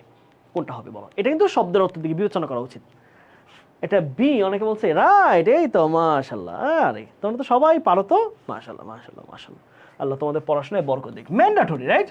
যদি কেউ মহৎ মনের উদ্দেশ্য হইতে চায়, হ্যাঁ, কেউ যদি মহৎ মন করতে চায়, ভালো কাজ করতে চায় মানুষের জন্য, তাকে কি পৃথিবীর এই যে অক্সফোর্ড থেকে ডিগ্রি নিতে হবে? তাকে কি MIT থেকে তাকে স্কলারশিপ নিয়ে পড়াশোনা করতে হবে? তাকে কি ধরো ক্যামব্রিজ থেকে পড়তে হবে? না। মহৎ মন হতে, মানুষের জন্য কাজ করতে, মহৎ উদ্দেশ্য রাখতে, এর জন্য বাধ্যতামূলক নয় যে তোমাকে বড় বড় ডিগ্রি অর্জন করতে হবে। তাহলে উত্তর কোনটা যাবে? ম্যান্ডেটরি। আসো তার পরে কোশ্চেন। ওকে, এবার আমরা চলে গেলাম, এবার একটু গ্রামারের প্রশ্নে আসি। হ্যাঁ, খেয়াল করো, এই প্রশ্নটা একটু মজার একটা কোয়েশ্চেন, একটু কঠিনও মনে হইতে পারে। আসো। By the end of the meal, খাবারের শেষে, খাবারের শেষে, খাবারের শেষে, খেয়াল করো কি বলছে। খাবারের শেষে, মিল মানে কি? মিল হচ্ছে এখানে খাওয়া, হ্যাঁ, যে কোনো একটা খাবার, দুপুর, সকাল, লাঞ্চ। ওকে, তাহলে খাবারের শেষে, খুব ভালোভাবে বুঝো, সহজে কনসেপ্টটা ক্লিয়ার করো। হ্যাঁ, খেয়াল করো। By the end of the meal some people take a few glasses of water, কিছু কিছু মানুষ অল্প কয়েক গ্লাস পানি খায়। খেয়াল করে কি বলছে, খাবারের পরে কিছু কিছু মানুষ অল্প কয়েক গ্লাস পানি পান করে। আছি না আমরা রাতেবেলা ভাত খেয়ে কি করি? পানি খাই না 2 গ্লাস বা 1 গ্লাস? আবার দুপুরে খাওয়ার পরে পানি খাই না? এটাই বলছে, সহজ কথা, এটা simple sentence. By the end of the meal some people take a few glasses of water, কিছু কিছু মানুষ কয়েক গ্লাস পানি খায়। এখন বলেছে যে ফ্রেজটা এটা, হ্যাঁ, এখন বলছে যে এই যে ফ্রেজটা, এটা কোন ধরনের ফ্রেজ, কিভাবে বুঝবো? আসো, প্রথম কথা হচ্ছে, এটা কি অ্যাডজেক্টিভ ফ্রেজ হবে? না। অ্যাডজেক্টিভ ফ্রেজ অলওয়েজ কোথায় বসে? নাউনের পরে বসে। অ্যাডজেক্টিভ ফ্রেজ কখন বসে? নাউনের পরে, নাউনকে মডিফাই করতে। তাহলে এর আগে কি কোনো নাউন আছে? নাই, কিছুই নাই। তাহলে যেহেতু নাউন নেই, তাহলে এটা অ্যাডজেক্টিভ ফ্রেজ হবে না। কারণ অ্যাডজেক্টিভ ফ্রেজ কাকে মডিফাই করে? নাউনকে মডিফাই করার জন্য নাউনের পরে বসে অ্যাডজেক্টিভ ফ্রেজ। তাহলে প্রশ্ন আসে, ভাই তাহলে কি হবে? এটা কি একটা নাউন ফ্রেজ? না। ওকে, নাউন ফ্রেজ। এখন প্রশ্ন হচ্ছে, আমরা একটা সুন্দর জিনিস জানি, খেয়াল করো, যখন কোনো ভার্বকে, খেয়াল করো, যখন কোনো ভার্বকে আমরা প্রশ্ন করি কি দিয়ে? আমরা প্রশ্ন করি হোয়াই, হ্যাঁ, মানে কেন, কেন দিয়ে প্রশ্ন করি, অথবা ওয়্যার, কোথায় দিয়ে প্রশ্ন করি। একটু সবাই লিখে ফেলো, হ্যাঁ, এই জায়গাগুলো একটু, বা লিখে না লিখলে একটু ভালোভাবে খেয়াল করো। কোথায়, অথবা when, কখন, তারপর হচ্ছে কেন, কোথায়, কখন, হাউ, কিভাবে, কিভাবে। আচ্ছা, কোন ভার্ব, হ্যাঁ, কোন একটা ভার্ব, কোন একটা কাজ কেন হয়, কোথায় হয়, কখন হয়, কিভাবে হয়, এই 4টা প্রশ্নের উত্তর যদি কোনো একটা ফ্রেজ দেয়, যে কোনো 4টা প্রশ্নের যে কোনো একটা উত্তর যদি দেয়, তাহলে সেই ভার্ব, আমরা জানি ভার্বকে মডিফাই করে কে? ভার্বকে মডিফাই করা হচ্ছে অ্যাডভার্ব, তাই না? তাহলে ওই ফ্রেজটাও কি হয়ে যাবে? এই ফ্রেজটাও হয়ে যাবে একটা অ্যাডভার্বিয়াল, অ্যাডভার্ব ফ্রেজ বলতে পারো, বা অনেকে অ্যাডভার্বিয়াল ফ্রেজ বলে থাকো, সেম জিনিস, অ্যাডভার্বিয়াল ফ্রেজ। আচ্ছা, তাহলে একটু চিন্তা করো তো ভাইয়ারা, এইখানে বলা হয়েছে না, এই যে মানুষ টেক, গ্রহণ করে, খায় বা পান করে, তাহলে some people take a few glasses of water, তো কখন খায় মানুষ, পানিটা কখন খায়, এটা বোঝানো হয়েছে না? তাহলে এই যে ভার্বটার সময় বোঝানো হয়েছে, সময়, রাইট? ওয়েন, কখন মানুষ পানিটা খায়? By the end of the meal, খাবারের শেষ সময়টাতে। সময়, কোনো একটা কাজের সময়, কাজটা কখন সংগঠিত হয়, সময়কে যদি ডিফাইন করে, তাহলে সেটা অ্যাডভার্বিয়াল ফ্রেজ। তাহলে উত্তর হবে কি? উত্তর হবে অ্যাডভার্বিয়াল। নাউন ফ্রেজ তো হতেই পারবে না। ওকে, এটা কি হবে? Adverbial phrase. আর প্রিপোজিশন ফ্রেজে মনে রাখবা, শুরুতেও প্রিপোজিশন থাকবে, শুরুতে প্রিপোজিশন, আবার শেষও কি থাকবে? প্রিপোজিশন। এটা কি শেষে প্রিপোজিশন? না, শেষে তো নাউন। শুরুতে প্রিপোজিশন, যদি এইটুকু হইতো যে এইটুকু, শুরুতে এবং শেষে প্রিপোজিশন, তাহলে কি হইতো? Prepositional phrase. প্রিপোজিশনাল ফ্রেজের শুরুতে এবং শেষে কি হবে? Prepositional phrase. ওকে, ওকে, আসো ভাইরা, তারপরে সুন্দর একটা কোয়েশ্চেন। হ্যাঁ, হোমার। হ্যাঁ, তোমরা যারা জিকে পড়ছো তোমরা জানো হোমারের একটা চমৎকার দুইটা বই, ইলিয়ড আর হচ্ছে ওডিসি, দুইটা বিশাল বিশাল মহাকাব্য। হোমারকে বলা হয় অন্ধকবি, হ্যাঁ, ব্লাইন্ড পয়েন্ট। এখন হোমার ডিসক্রাইবস, হোমার বলেন বা ব্যাখ্যা করেন আ রেস অফ ম্যান। রেস মানে হচ্ছে জাতি, রেস মানে কি জাতি, রেস মানে কি জাতি। হোমার কিন্তু অনেক আগের লেখক, অনেক প্রাচীন একজন কবি, প্রাচীন কবি, একজন প্রাচীন গ্রিক কবি, প্রাচীন গ্রিক কবি, তাই না? অন্ধ কবি তিনি। আচ্ছা, প্রাচীন এই গ্রিক কবি বর্ণনা করেন, খেয়াল করো, অতীতের কোন একটা লেখকের বক্তব্যকে বা উক্তিকে প্রকাশ করতে আমরা প্রেজেন্ট টেন্স ইউজ করি, কিন্তু তিনি কি বলছেন সেই ঘটনাটার উপর ডিপেন্ড করবে পরের টেন্সটা কি হবে। এখন হোমার ডিসক্রাইবস, হোমার বর্ণনা করেন আ রেস অফ মেন, এমন এক ধরনের মানুষের জাতি, হু, যারা কিনা ড্যাশ ফ্রম দ্য গডস, যারা কিনা স্রষ্টাদের কাছ থেকে বা গ্রিক দেবতাদের কাছ থেকে তারা পালিয়ে এসেছে, তারা ওইখান থেকে চলে এসেছে, লাফিয়ে এসেছে। হ্যাঁ, আচ্ছা, তাহলে হোমার ব্যাখ্যা করেন, এটা তো আমরা ইতিহাসের বর্ণনা যখন করছি সেই অনুযায়ী আমরা প্রেজেন্ট টেন্স, কিন্তু এইখানে যে মানব জাতির কথা বলা হয়েছে, হোমার বলেছে যে এমন এক জাতি যারা স্রষ্টার থেকে এসেছে। তাহলে এটা কি বর্তমানে ঘটছে? হোমার তো অনেক প্রাচীন কবি, তাহলে তারও আগে ওই স্রষ্টা থেকে তারা আসছে, গডসদের থেকে আসছে, তাহলে এই ঘটনা নিশ্চয়ই পাস্ট টেন্সে হবে। তাহলে এটা কি হবে? এটা পাস্ট টেন্সে হবে, খেয়াল রাখতে হবে। হোমার এমন এক জাতির কথা বর্ণনা করেন যেই জাতিরা দেবতাদের থেকে এসেছে, দেবতাদের থেকে এসেছিল। তার মানে এই ঘটনা, এই যে তারা আসছে, তারা তো আর বর্তমানে আসে নাই। হোমার লিখছে কয়েক শো বছর আগে, কয়েক হাজার বছর আগে, তারও লক্ষ লক্ষ বছর আগে দেবতাদের থেকে এই জাতিরা ছুটে এসেছে। তাহলে ঘটনা কি? ঘটনা অনেক অতীত, অনেক অতীত, অনেক অতীত বুঝাইতে পাস্ট ইনডেফিনিট টেন্স। তাহলে দেখো, স্প্রিং কিসে আছে? V1 এ আছে। স্প্রিং এর V2 কি? পাস্ট।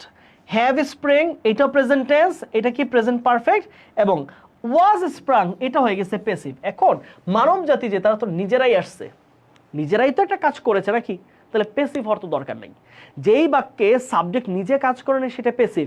বলেছে এমন এক জাতি যারা গডসদের থেকে চলে আসছে, এমন এক মানুষের জাতি যারা দেবতাদের থেকে আসছে, তাহলে তারা তো নিজেরাই আসছে। যখন সাবজেক্ট নিজে কাজ করে সেটাকে প্যাসিভে লেখা যাবে না। উত্তর কি হবে? উত্তর হবে পাস্ট টেন্স, কারণ এই জাতি দেবতাদের থেকে এসেছে বলেছে এবং এই ঘটনা অনেক অনেক অনেক বছর আগের ঘটনা। বুঝছো? ওকে,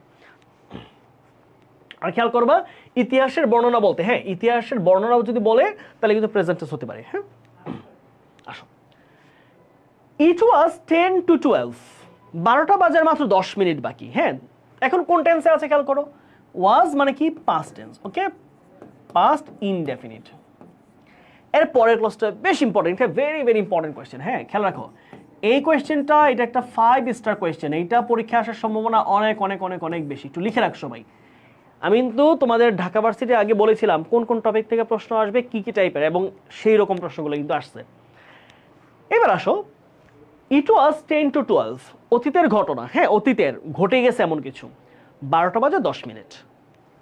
মোস্ট অফ দ্য শপস, বেশিরভাগ দোকান, ড্যাশ জাস্ট ক্লোজড, বেশিরভাগ দোকানই অলমোস্ট বন্ধ হয়ে গেছে। মজার প্রশ্ন, কি হবে বলো?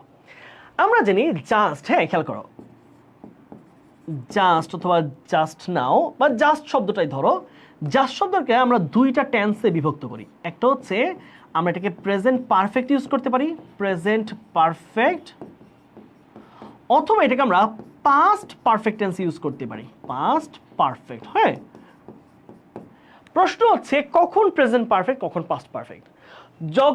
যখন যখন এর আগের ক্লজটা কিসে থাকবে? প্রেজেন্টে। যখন আগের ক্লজটা কিসে থাকে? প্রেজেন্ট। আর পাস্ট পারফেক্ট কখন হয়? যখন তার আগের ক্লজটা কিসে থাকে? পাস্ট টেন্সে। খুব গুরুত্বপূর্ণ কথা, খুবই গুরুত্বপূর্ণ। যখন দেখবা যে জাস্টের আগে যে ক্লজটা আছে এটা প্রেজেন্ট টেন্সে আছে, যে কোনো প্রেজেন্ট, প্রেজেন্ট ইনডেফিনিট, কন্টিনিউয়াস কিছু একটা, তাহলে জাস্টের পরে কি হবে? প্রেজেন্ট পারফেক্ট, মানে হ্যাভ অথবা হ্যাজ প্লাস V3। আর যদি দেখো আগেরটা আছে পাস্ট টেন্সে, তাহলে কি হবে? তাহলে হচ্ছে পাস্ট পারফেক্ট হবে। তাহলে কি আর প্রেজেন্ট পারফেক্ট হওয়ার সুযোগ নাই। তাহলে কোনটা হবে আমার মনে হয় বুঝতে পারতেছো, তাই না? তাহলে এখানে দেখো আর তো হবে না, আমরা জানি আর হচ্ছে পারফেক্ট টেন্স না, তাহলে পারফেক্ট টেন্স শুধু দুইটা, একটা হচ্ছে হ্যাভ আর একটা হচ্ছে হ্যাড। তাহলে হ্যাভ হচ্ছে প্রেজেন্ট পারফেক্ট, এটা কি প্রেজেন্ট পারফেক্ট হয় হ্যাভ, আর হ্যাড হয় কোথায় পাস্ট পারফেক্ট। তাহলে কোনটা হবে? উত্তর হবে আমাদের ডি নাম্বার। বুঝেছো ছোট বন্ধুরা? আমরা কি এইটুকু ক্লিয়ার সবাই?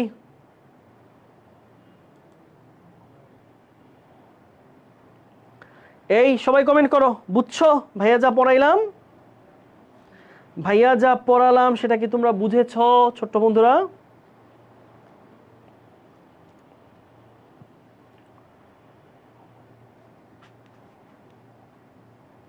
অনেকে সি দিয়েছো, সি না, ওয়াজ হবে না। ওয়াজ কেন হবে? ওয়াজ তো সিঙ্গুলার, আর এখানে কি বলছে সব, সব তো প্লুরাল। প্লুরালের সাথে কি কখনো ওয়াজ হয় বলো তো?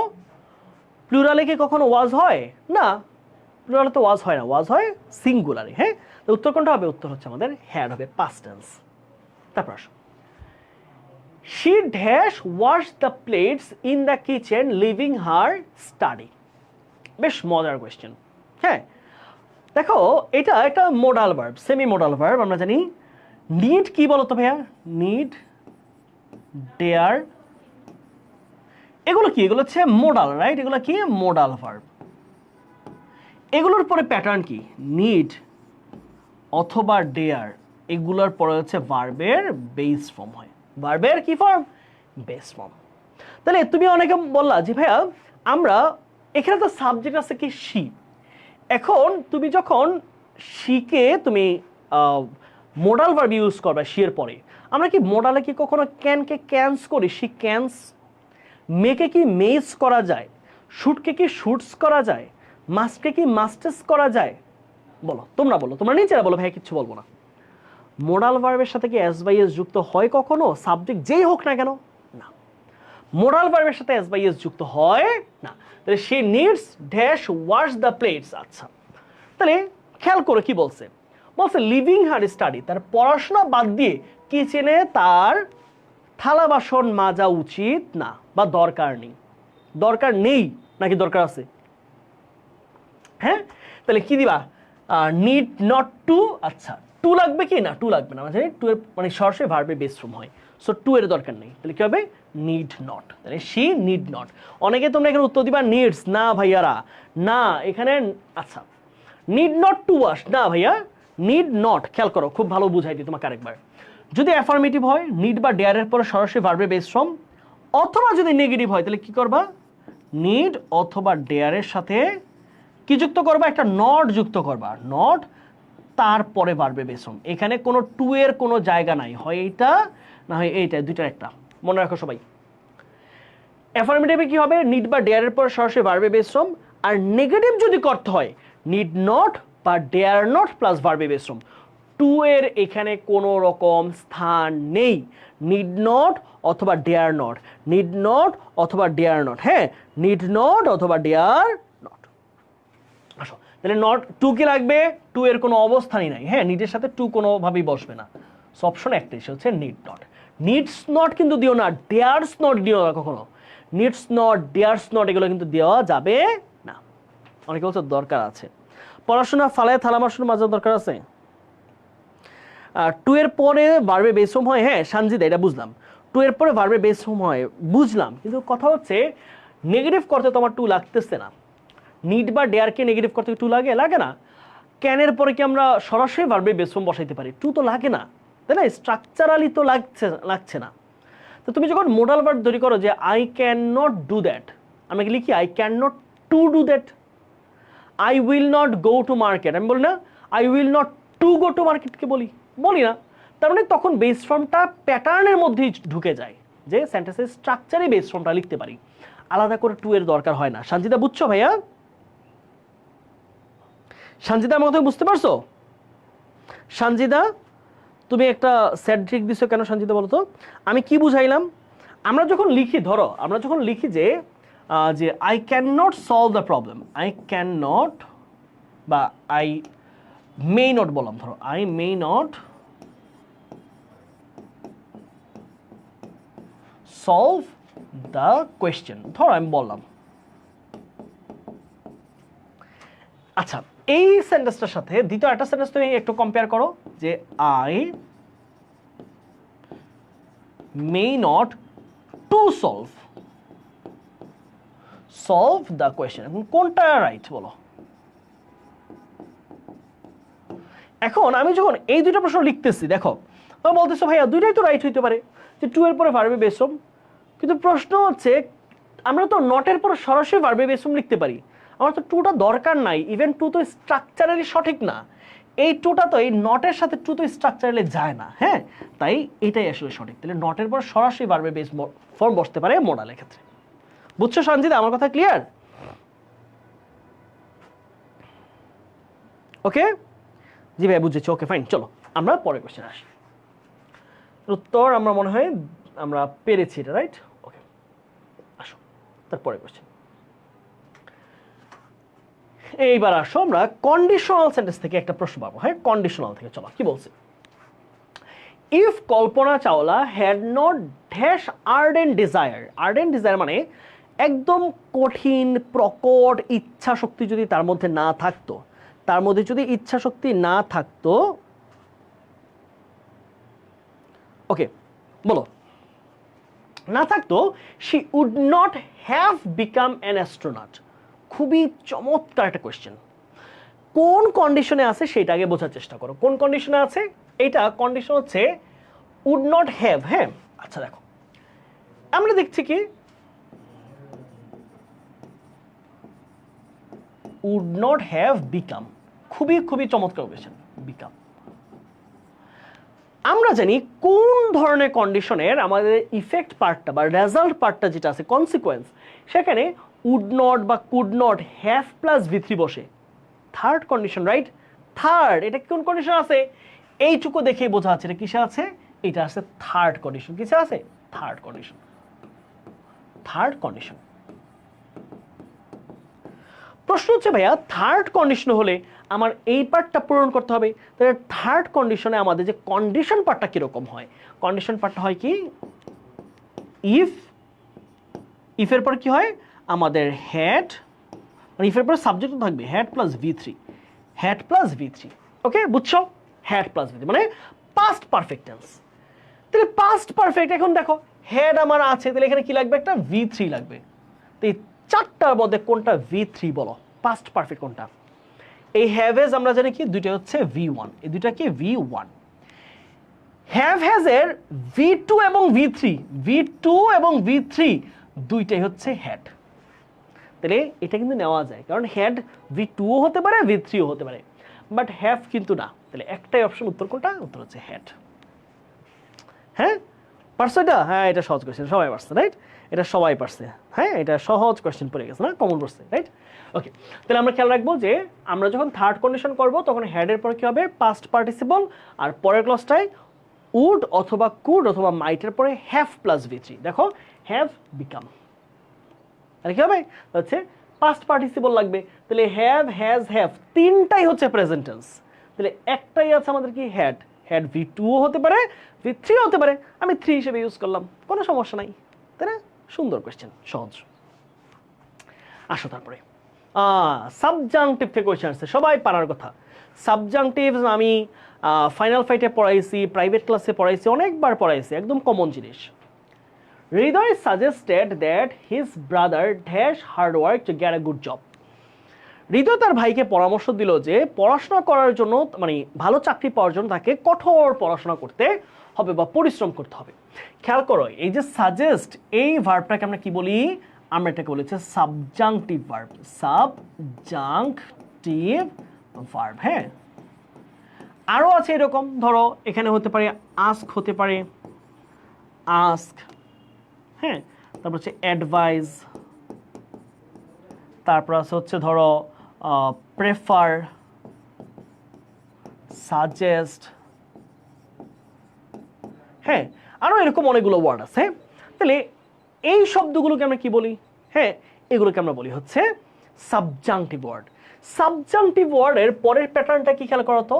পরে হচ্ছে আমাদের লাগবে কি একটা দ্যাট লাগবে, তারপর লাগবে একটা সাবজেক্ট, এবং অবশেষে লাগবে ভার্বের বেস ফর্ম। খেয়াল করো, খুব গুরুত্বপূর্ণ। ভার্বের বেস ফর্ম লাগবে, সাবজাংটিভে কি হয় ভাইরা?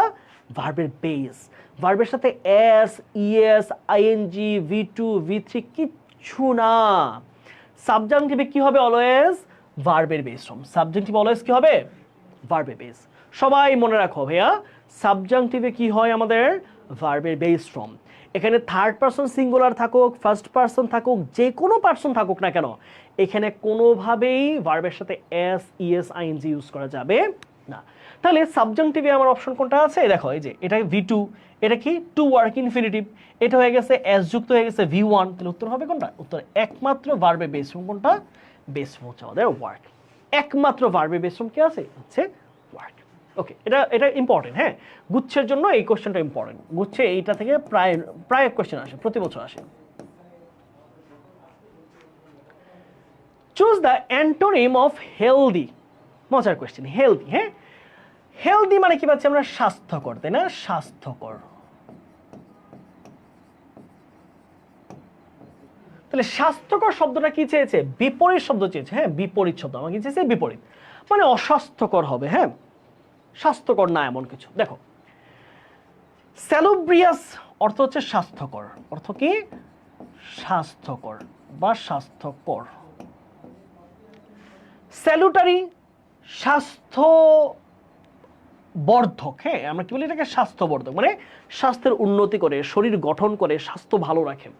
স্বাস্থ্যবর্ধক, স্বাস্থ্যবর্ধক। হাইজিনিক, হাইজিনিক অর্থ কি? অর্থ হচ্ছে স্বাস্থ্যকর, জানি আমরা। হাইজিনিক খাবার, আনহাইজিনিক অস্বাস্থ্যকর। তাহলে হাইজিনিক মানেও কি? স্বাস্থ্যকর, তাই না? স্বাস্থ্যকর। আর কি আছে? আনহোলসাম। আনহোলসাম মানে হচ্ছে অস্বাস্থ্যকর। আনহোলসাম মানে কি? অস্বাস্থ্যকর, অস্বাস্থ্যকর। তাহলে উত্তর হবে কোনটা? স্বাস্থ্যকর, স্বাস্থ্যবর্ধক, স্বাস্থ্যকর।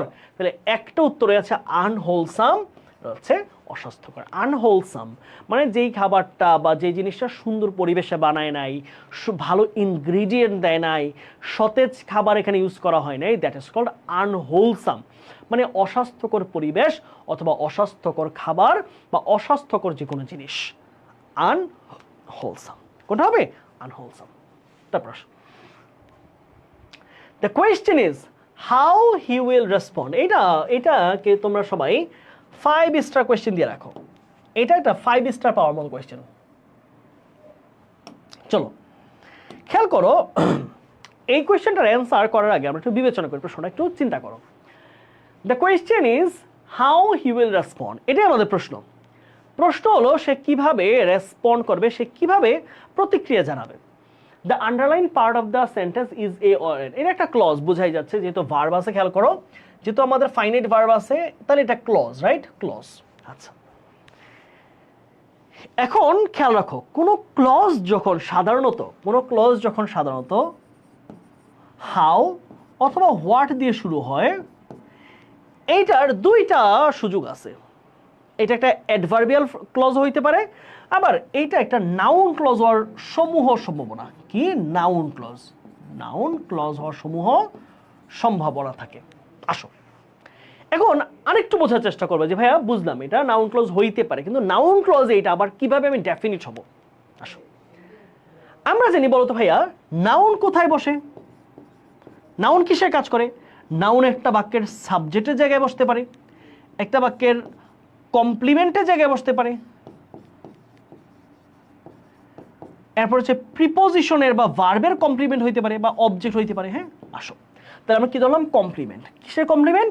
হতে পারে ভার্বের কমপ্লিমেন্ট, হতে পারে প্রিপোজিশনের কমপ্লিমেন্ট। আসো, কমপ্লিমেন্ট জিনিসটা কি?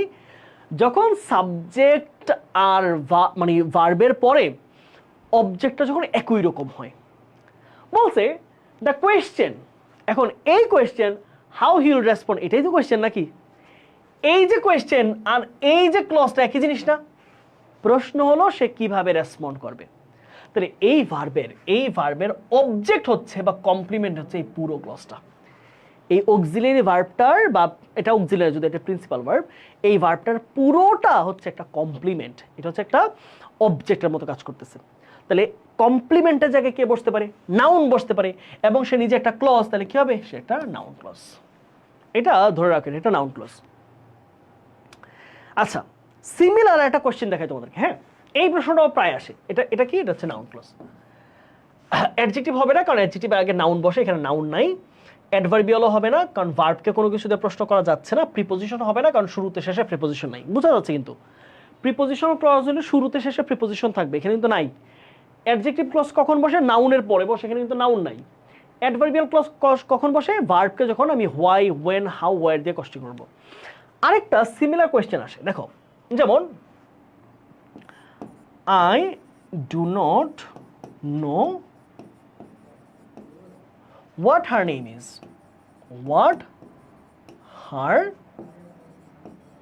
name is. Okay, এই যে ক্লজটা, এটা কি? এটা কিন্তু একটা নাউন ক্লজ। এটা কি? একটা নাউন ক্লজ। এটা কি? এটা হচ্ছে নো ভার্বের একটা complement.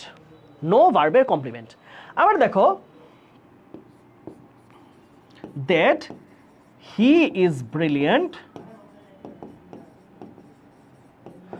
Brilliant is known to us. Is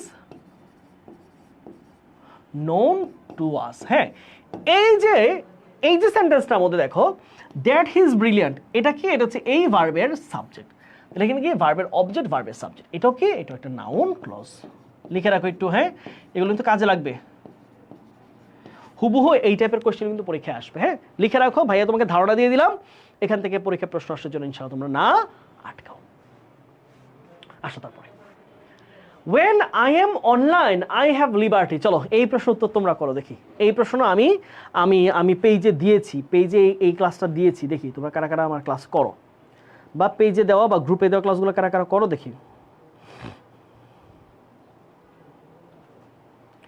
সবাই একটু গুরুত্ব দাও, সবাই একটু এই প্রশ্ন উত্তর করো।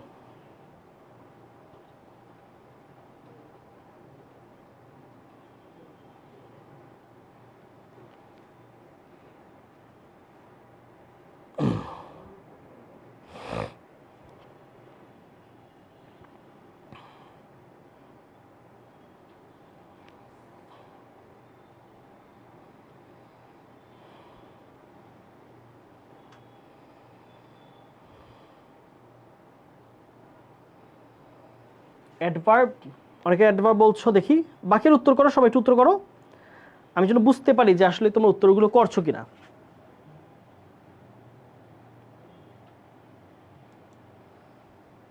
তোমাদের রোজায় ধরে ফেলছে, তোমাদের রোজায় ধরে ফেলছে, তোমরা ক্লাসে অ্যাটেন্টিভ না।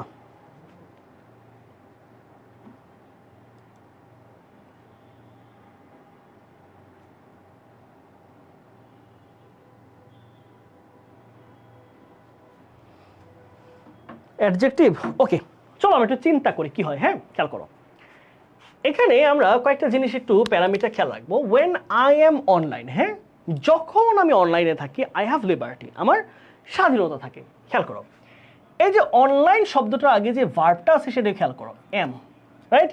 এম কে আমরা কি বলি বলো তো ভাইয়া? এম কে আমরা বলি হচ্ছে বি ভার্ব, রাইট? কি বলি? Be verb. বি ভার্ব কারা কারা? Am, is, are, was, were. এই বি ভার্বের একটা নাম আছে, আমরা কি বলি? Linking verb. মনে আছে তোমাদের? লিঙ্কিং ভার্বের পরে কি বসে? লিঙ্কিং ভার্বের পরে বসে হচ্ছে সাধারণত কি বসে? অ্যাডজেক্টিভ। লিঙ্কিং ভার্ব কারা? যেমন ধরো বি, বিকাম, তারপর হচ্ছে ধরো হচ্ছে কি হইতে পারে?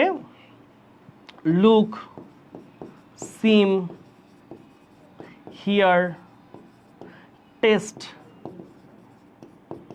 ফিল। এরা প্রত্যেকে কি? প্রত্যেকে হচ্ছে একটা লিঙ্কিং ভার্ব। সবাই একটু নোট ডাউন করো, এগুলো একটু বোঝার চেষ্টা করো। কি বললাম? বি ভার্ব হচ্ছে এক ধরনের লিঙ্কিং ভার্ব, এবং লিঙ্কিং ভার্বের পরে সাধারণত বসে হচ্ছে অ্যাডজেক্টিভ। লিঙ্কিং ভার্বের পরে কি বসে? অ্যাডজেক্টিভ বসে লিঙ্কিং ভার্বের পরে। যেমন এটা আরো উদাহরণ দিই তোমাদেরকে, বুঝো, আরো উদাহরণ দিই, তোমরা আরেকটু ক্লিয়ার হও। খেয়াল করো, আমরা এরকম প্রশ্ন পড়ছি না যে দ্য ফ্লাওয়ার স্মেলস, তাই না? এই যে এখানে একটা ভার্ব লিখো, একটা ভার্ব একটু লিখে ফেলো, স্মেল। হ্যাঁ, স্মেল ভার্বটা কিন্তু আছে, ফিল, স্মেল। আচ্ছা দেখো, বললাম যে the flower feels, smells good, হ্যাঁ, অথবা দ্য হানি, দা হানি তো হয় না, হানি, হ্যাঁ, কি honey, honey taste sweet, honey taste sweet. তাহলে এখন দেখো ভাইয়েরা, এখানে দুইটা ভার্ব আছে, একটা কি, এই যে স্মেল, এটা লিঙ্কিং ভার্ব, তারপরে কি হয়েছে অ্যাডজেক্টিভ, টেস্টকে লিঙ্কিং ভার্ব, তারপরে কি হয়েছে অ্যাডজেক্টিভ। তাহলে লিঙ্কিং ভার্বগুলো মনে রাখবা, এই কয়টা লিঙ্কিং ভার্ব, এগুলো থেকে পরীক্ষা ঘুরে ফিরে আসে এই যেগুলো, হ্যাঁ, এই কয়েকটা। এই লিঙ্কিং ভার্বগুলো মনে রাখলে দেখবা যে এইখানের পরে যেই পার্ট অফ স্পিচ বলবে সেটা হচ্ছে একটা অ্যাডজেক্টিভ। লিঙ্কিং ভার্বের পরে কি বসে, সবাই একটু কমেন্ট করবে একে, লিঙ্কিং ভার্বের পরে কি বসে ভাইয়ারা, লিঙ্কিং ভার্বের পরে বসে কি, সবাই একটু কমেন্ট করো, লিঙ্কিং ভার্বের পরে বসে হচ্ছে অ্যাডজেক্টিভ। লিঙ্কিং ভার্বের পরে কি বসে ছোট বন্ধুরা, অ্যাডজেক্টিভ বসে। লিঙ্কিং ভার্বের পরে কি বসে, অ্যাডজেক্টিভ বসে। তাই উত্তর কি হবে, উত্তর হবে অ্যাডজেক্টিভ। আর কিছু হওয়ার সুযোগ নেই এখানে। আমরা জানি কি, যেই শব্দ দ্বারা কোনো নাউন বা প্রোনাউনের দোষ, গুণ, অবস্থা, সংখ্যা, পরিমাণ বোঝায়, অবস্থান, তাহলে এটা বোঝাচ্ছে এই যে আমার অবস্থান, আমি কোথায় আছি, যখন আমি ইন্টারনেটে আছি, আই হ্যাভ লিবার্টি, আমার তখন স্বাধীনতা থাকে। বুঝেছ, বুঝছো ছোট্ট বন্ধুরা? ওকে ফাইন, ঠিক আছে, বুঝেছো আশা করি।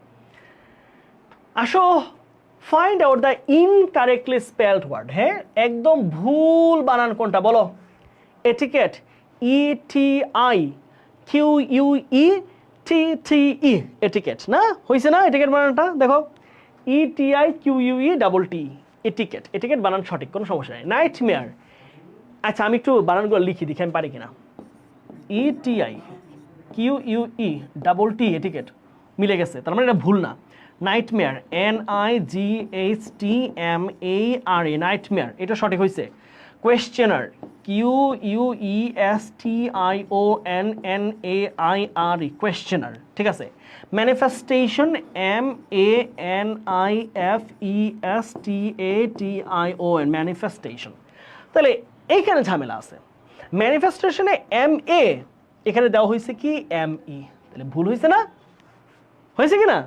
তাহলে যেটা ভুল সে উত্তরটা আমাদের সঠিক। কারণ কি বলেছে, ইনকারেক্টলি স্পেলড ওয়ার্ড খুঁজে বের করতে, ভুলভাবে কোনটা বলা হয়েছে।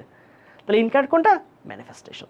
অনেকে সি বলেছো, না সি না, সি হচ্ছে কোয়েশ্চেনার, QUESTIONNAIRE, হ্যাঁ ডাবল এন, কোয়েশ্চেনার বানানে ডাবল এন হবে, কোয়েশ্চেনার কি ডাবল এন, কোয়েশ্চেনারে কি সিঙ্গেল এল না, ডাবল এন। বুঝছো, বুঝছো সোনামণিরা? হ্যাঁ, তোমরা একটু ভুল করে ফেলছো, ম্যানিফেস্টেশন বানানটা, এটা ভেরি ভেরি কমন কোয়েশ্চেন। আসো তারপরে, what is the correct synonym of the word indigent? Indigent, হ্যাঁ তোমরা ভোকাবুলারিতে বলো ভাইয়া কিভাবে শব্দ মনে রাখবো, শব্দ মনে থাকে না, ওয়ার্ড মিনিং পারি না। ক্লাস না করলে তো তুমি এগুলো কঠিন লাগবেই, হ্যাঁ ক্লাস না করলে তো কঠিন লাগবে, এটাই স্বাভাবিক। হ্যাঁ বলো কোনটা হবে। ইনডিজেন্ট শব্দটা কি চেয়েছে, সিনোনিম চেয়েছে। এখন দেখো ভাইয়া, ইনডিজেন্ট মানে কি, ইনডিজেন্ট মানে হচ্ছে ভেরি পুয়ার, ভেরি পুয়ার, অত্যন্ত গরিব কোনো একটা মানুষকে বলা হয় ইনডিজেন্ট। অত্যন্ত গরিব, তার খাওয়ার কিছু নাই, তার থাকার নাই, পড়ার নাই, অর্থাৎ অত্যন্ত দরিদ্র মানুষকে বলা হয় ইনডিজেন্ট, অত্যন্ত দরিদ্র। শব্দগুলো দেখো, পুয়ার, গরিব, ওয়েলদি, ধনবান মানুষ, কমফোর্টেবল, বেশ আরামদায়ক, অ্যাফ্লুয়েন্ট, অ্যাফ্লুয়েন্ট শব্দ অর্থ হচ্ছে সচ্ছল, অত্যন্ত টাকা পয়সা যারা আছে, হ্যাঁ সচ্ছল। তাহলে কি অ্যাফ্লুয়েন্ট মানে কি বলতো ভাইয়া, সচ্ছল। তাহলে কোনটা হবে উত্তর, উত্তর হবে পুয়ার। উত্তর কি হবে, পুয়ার হবে। তাহলে শব্দ মনে রাখো, এটা ভেরি ইম্পর্টেন্ট ওয়ার্ড। ইনডিজেন্ট মানে কি, দরিদ্র, ইনডিজেন্ট মানে কি দরিদ্র, তাহলে দরিদ্রের সাথে কোনটা যায়, পুয়ার। ইনডিজেন্ট মানে কি দরিদ্র, দরিদ্রের সাথে কোনটা যায়, পুয়ার। ইনডিজেন্ট মানে কি দরিদ্র। ফার্স্ট আমি ভাবছিলাম, fine, good. Do as I say, এই যে অ্যাজ আই সে এটা কি, এটা কোন ধরনের ক্লজ, হ্যাঁ খেয়াল করো।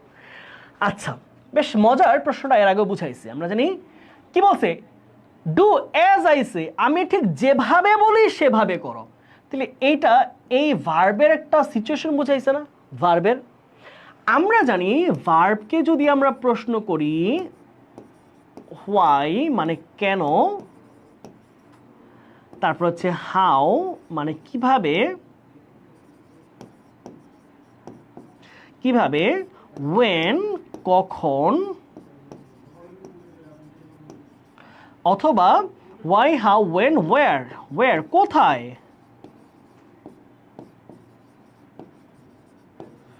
কোথায়, তাহলে আমরা কি পাই? অ্যাডভার্ব পাই, তাই না? মনে আছে আমি একটু আগে পড়াইছিলাম এটা। তাহলে বলা হয়েছে যে আমি ঠিক যেভাবে বলি সেভাবে করো, ঠিক সেভাবেই কাজটা করো। তাহলে সেভাবে কি, কিভাবে বোঝাচ্ছে না? কিভাবে কাজটা করব? ডু অ্যাজ আই সে, আমি ঠিক যেভাবে বলি সেভাবে এই কাজটা করো। তাহলে ভার্বকে হাউ দিয়ে প্রশ্ন করলে এই ক্লজটা আমরা উত্তর পেয়ে যাচ্ছি। তাহলে ভার্বকে যদি হাউ দিয়ে প্রশ্ন করি তাহলে কোন ক্লজ বের হয়? নাউন ক্লজ বের হয়। কি বের হয়? নাউন ক্লজ বের হয়। সরি, অ্যাডভার্ব ক্লজ, দুঃখিত এই আমি স্লিপ অফ টাং। হ্যাঁ, অ্যাডভার্ব ক্লজ ভাইয়া মনে মনে বলতেছি কিন্তু মুখে নাউন ক্লজ বলছি, দুঃখিত। অ্যাডভার্ব ক্লজ, ভার্বকে প্রশ্ন করলে অ্যাডভার্ব ক্লজ বের হয়, ভার্বকে প্রশ্ন করলে অ্যাডভার্ব। সবাই দুঃখিত, আমার প্রশ্ন কিন্তু শুনে আবার তোমরা নাউন বেরো না। ভার্বকে প্রশ্ন করলে কি বের হয়? অ্যাডভার্বিয়াল ক্লজ বের হয়। 2/3 of the people dash present in the congregation, অর্থাৎ ওই যে কংগ্রিগেশন বা সবার মধ্যে 2/3 মানুষ উপস্থিত ছিল। খেয়াল করো 2/3, হ্যাঁ 2/3, এই ভগ্নাংশের পরের নাউনটা দিয়ে খেয়াল করবা। ভগ্নাংশের পরে, হ্যাঁ খেয়াল করো, ফ্র্যাকশন, খুব মনোযোগ খেয়াল করো।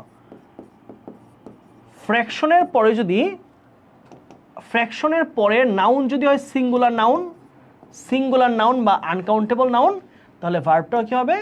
Singular verb. খুব ভালোভাবে খেয়াল করো। কিন্তু ফ্র্যাকশন মানে ভগ্নাংশর পরে যদি প্লুরাল নাউন হয় তাহলে তার পরের ভার্বটাও কি হবে? Plural verb. হ্যাঁ, সহজ জিনিস। তাহলে এখানে কি আছে? পিপল কি ভাইয়া বলো তো? প্লুরাল। তাহলে এখানে ভার্বটাও কি হবে? এইটা প্লুরাল ভার্ব হবে। তাহলে প্লুরাল ভার্ব কোনটা আছে বলো? Is singular, was singular, being তো কোনো ফাইনাইট ভার্ব না, তাহলে উত্তর হবে কোনটা? ওয়্যার। বিং কিন্তু কোনো ফাইনাইট ভার্ব না। বিং কি না? বিং কোনো ফাইনাইট ভার্ব না, এটা নন ফাইনাইট ভার্ব। আমার তো সেন্টেন্স গঠন করতে ফাইনাইট ভার্ব লাগবে, নন ফাইনাইট তো দরকার নেই, তাই না? উত্তর কোনটা হবে? উত্তর হবে ওয়্যার। এই যে তোমরা পারো, ভরসা রাখো। হ্যাঁ, ইজ যারা দিচ্ছ ইজ কিন্তু উত্তর হবে না। হ্যাঁ, মারুফ হাসান, ইজ হবে না উত্তর ভাইয়া। আচ্ছা, ভরসা রাখো তোমরা, আল্লাহর উপর ভরসা রাখো, চেষ্টা করতে থাকো, আমাদের সাথে পথ চলাটাও করো। কারণ রোজার মধ্যে তোমরা বন্ধ আসো, আরামে প্রতিদিন 1.5-2 ঘন্টা করে ক্লাস, প্রতিদিন না তো 2-3 দিন পর ক্লাস, রুটিনটা তো দেখছোই না।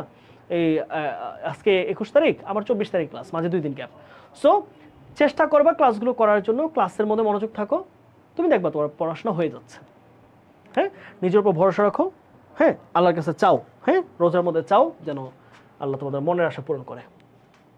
আসো, এবার একটা প্রশ্ন বলছে, চুজ দ্য ইনকারেক্ট সেন্টেন্স। এখানে প্রশ্ন একটু ভুল আছে। হ্যাঁ, নিদার ইউ নর হি ইজ, এখানে ইজ আছে, আমার টাইপিং এ মিস্টেক হয়েছে। ওকে, দেখো কোন বাক্যটা, আমাদের কয়টা প্রশ্ন আছে আমি একটু দেখে নিই। হ্যাঁ, চেক দিই। আমি 30তম স্লাইডে আছি, আমাদের 40-42টা স্লাইড টোটাল। হ্যাঁ, আমাদের আরো 12টা প্রশ্ন আছে। চলো আমরা 12টা প্রশ্ন সলভ করলে আমাদের পড়া শেষ। ওকে, আসো, চুজ দ্য ইনকারেক্ট সেন্টেন্স। ভুল বাক্য কোথায় আছে, কোনটা ভুল আছে বলো? নিদার ইউ নর হি ইজ ইন ক্রাইসিস। আমরা জানি নিদার নরের ক্ষেত্রে দ্বিতীয় যে সাবজেক্টটা সে অনুযায়ী ভার্ব বসে। হ্যাঁ, হি সিঙ্গুলার, তাহলে ইজও তো সিঙ্গুলার, তাহলে এটা ঠিকঠাক আছে। কারণ ইদার অর, নিদার নর, নট অনলি বাট অলসো, এগুলোর পরে দ্বিতীয় যেই সাবজেক্টটা থাকে সেই অনুযায়ী ভার্ব বসে। তাহলে এখানে হি তো সিঙ্গুলার, তাহলে ইজও সিঙ্গুলার, তাহলে এখানে কোনো ঝামেলা আসলে নাই। 2 নম্বর আসো, ভুল বের করবা। He refrained himself from taking any medicine. সে ওষুধ খাওয়া থেকে বিরত থাকে। আমরা জানি রিফ্রেইনের পরে একটা অ্যাপ্রোপ্রিয়েট প্রিপোজিশন বসে, সেটা হচ্ছে ফ্রম। তাহলে এখানেও ঠিক আছে, এখানেও কোনো ভুল নাই। হি ওয়াজ হ্যাংড ফর মার্ডার। সে হত্যার জন্য তাকে করা হয়েছে, তাকে আবার মানে ফাঁসি দেওয়া হয়েছে। হ্যাঁ, ফাঁসি ইংলিশ হচ্ছে হ্যাং থেকে হ্যাংড, এটাও ঠিকঠাক আছে, ভুল নাই। ভুল আছে কোথায়? হি রিজেম্বলস টু। আমরা জানি কিছু কিছু ভার্ব আছে এদের সাথে কোনো প্রিপোজিশন বসে না, যেমন রিজেম্বল, ডিসকাস, মিট, অ্যান্সার, এই যে ভার্বগুলো আছে এগুলোর পরে কোনো রকম প্রিপোজিশন বসানো যাবে না। উত্তর কি হইতো? He resembles his father in appearance, দেখতে সে তার বাবার মতো। ছোটবেলায় আমি পড়ছি এগুলো, বুঝছো? আমি যখন কলেজে পড়ি এগুলো আমি তখন পড়ছিলাম, বুঝছো? এগুলো আমি কলেজ লাইফে শেষ করছিলাম। আমি অ্যাডমিশনের পড়াশোনা মোটামুটি আমি কলেজ থেকে শেষ করছি বা শুরু করেছিলাম, বুঝছো?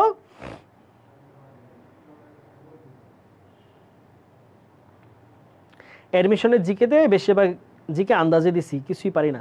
না, পড়াশোনা করতে হবে, পড়াশোনা করলে পারবা ইনশাল্লাহ, বুঝছো? দুশ্চিন্তাগ্রস্ত হয়েও না, পারবা। আসো ভাইয়ারা, তারপরে কোশ্চেন আসি। হ্যাঁ, ওকে, মজার কোশ্চেন বলো। এইটা কিন্তু বেশ সহজ। Yet, ensuring drinking water, cleanliness and hygiene was a big challenge.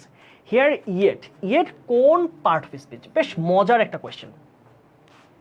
Yet কি অ্যাডজেক্টিভ হইতে পারে? অ্যাডজেক্টিভ তো নাউনের আগে বসে, তার মানে অবশ্যই অ্যাডজেক্টিভ হবে না, রাইট? আর প্রিপোজিশনও হওয়ার কোনো সুযোগ নাই। অ্যাডজেক্টিভ প্রিপোজিশন উভয় কার শুরুতে বসে? উভয়ের আগে কি বসতে হবে? উভয়ের আগে নাউন বসতে হয়, তাই না? নাউন লাগবে। তাহলে নাউন যেহেতু নাই তাহলে হবে না, তাহলে অ্যাডজেক্টিভ প্রিপোজিশন বাদ দাও। তাহলে কনজাংশন কি হইতে পারে? কনজাংশনের কাজ কি দেখো। কনজাংশন কি করে? যুক্ত করে। হ্যাঁ, দুটি ফ্রেজ বা ক্লজকে কি করে? ফ্রেজ বা ক্লজকে যুক্ত করে। আচ্ছা, এখন দেখো এই যে ইয়েড, সে কি কোনো যুক্ত করার মতো অর্থ দিচ্ছে? তবুও বা অধিকন্তু ensuring drinking water, cleanliness and hygiene was a big challenge. তাহলে এই যে ড্রিঙ্কিং ওয়াটার মানে সুপেয় পানি, তারপর হচ্ছে পরিচ্ছন্নতা এবং স্বাস্থ্যকর পরিবেশ নিশ্চিত করাটা একটা বড় ধরনের চ্যালেঞ্জ মোকাবেলা ছিল। তার মানে সে তো কানেক্ট করতেছে না কাউকে, কারণ পুরো বাক্যটাতে একটাই মাত্র ক্লজ, একটাই প্রিন্সিপাল, একটা সিম্পল সেন্টেন্স। তার মানে এখানে সে কানেক্ট করতেছে না। তাহলে অ্যাডভার্বের একটা সূত্র মনে আছে? অ্যাডভার্ব কাকে কাকে মডিফাই করতে পারে? খেয়াল রাখো, অ্যাডভার্ব কাকে মডিফাই করে ভাইয়ারা, এটা কিন্তু তোমরা অনেকেই ভুলে যাও। অ্যাডভার্ব মডিফাই করে একটা ভার্বকে, সবাই লিখে ফেলো। অ্যাডভার্ব মডিফাই করে একটা অ্যাডজেক্টিভকে। অ্যাডভার্ব মডিফাই করে ভিন্ন কোনো অ্যাডভার্বকেও মডিফাই করতে পারে। এমন কি অ্যাডভার্ব মডিফাই করে পূর্ণাঙ্গ সেন্টেন্সকেও অ্যাডভার্ব মডিফাই করতে পারে। অ্যাডভার্ব কি করতে পারে? সম্পূর্ণ সেন্টেন্সটা থেকে একটা আলাদা শব্দ ইউজ করে সে পুরো সেন্টেন্সকে মডিফাই করে। যেমন ধরো আমি একটা এক্সাম্পল তোমাদেরকে দিই, যেমন বললাম যে আনফরচুনেটলি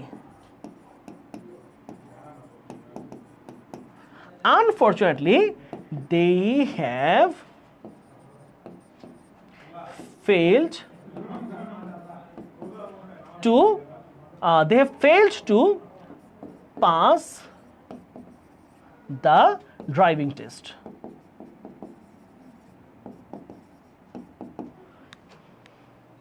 এখন দেখো পুরো বাক্যের সাথে এই আনফরচুনেটলি কোনো সম্পর্ক আছে? দুর্ভাগ্যবশত they have failed to pass the driving test, তারা ড্রাইভিং টেস্ট পাস করতে ব্যর্থ হয়েছে। তাহলে পুরো বাক্যকে কিন্তু সে যুক্ত করে নাই, জাস্ট পুরো বাক্যটা একটা অর্থকে কি করছে? একটু মডিফাই করছে, একটু দুঃখ প্রকাশ করছে। সে এইখানে কিন্তু সে একটা অ্যাডভার্ব। লিখে রাখো, এই ধরনের কোয়েশ্চেন কিন্তু জিএসটিতে আমাদের আসার সম্ভাবনা আছে।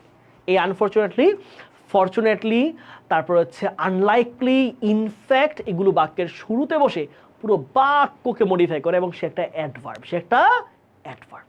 সে কিন্তু কনজাংশন না। আমি কি বুঝেছি? বুঝছো?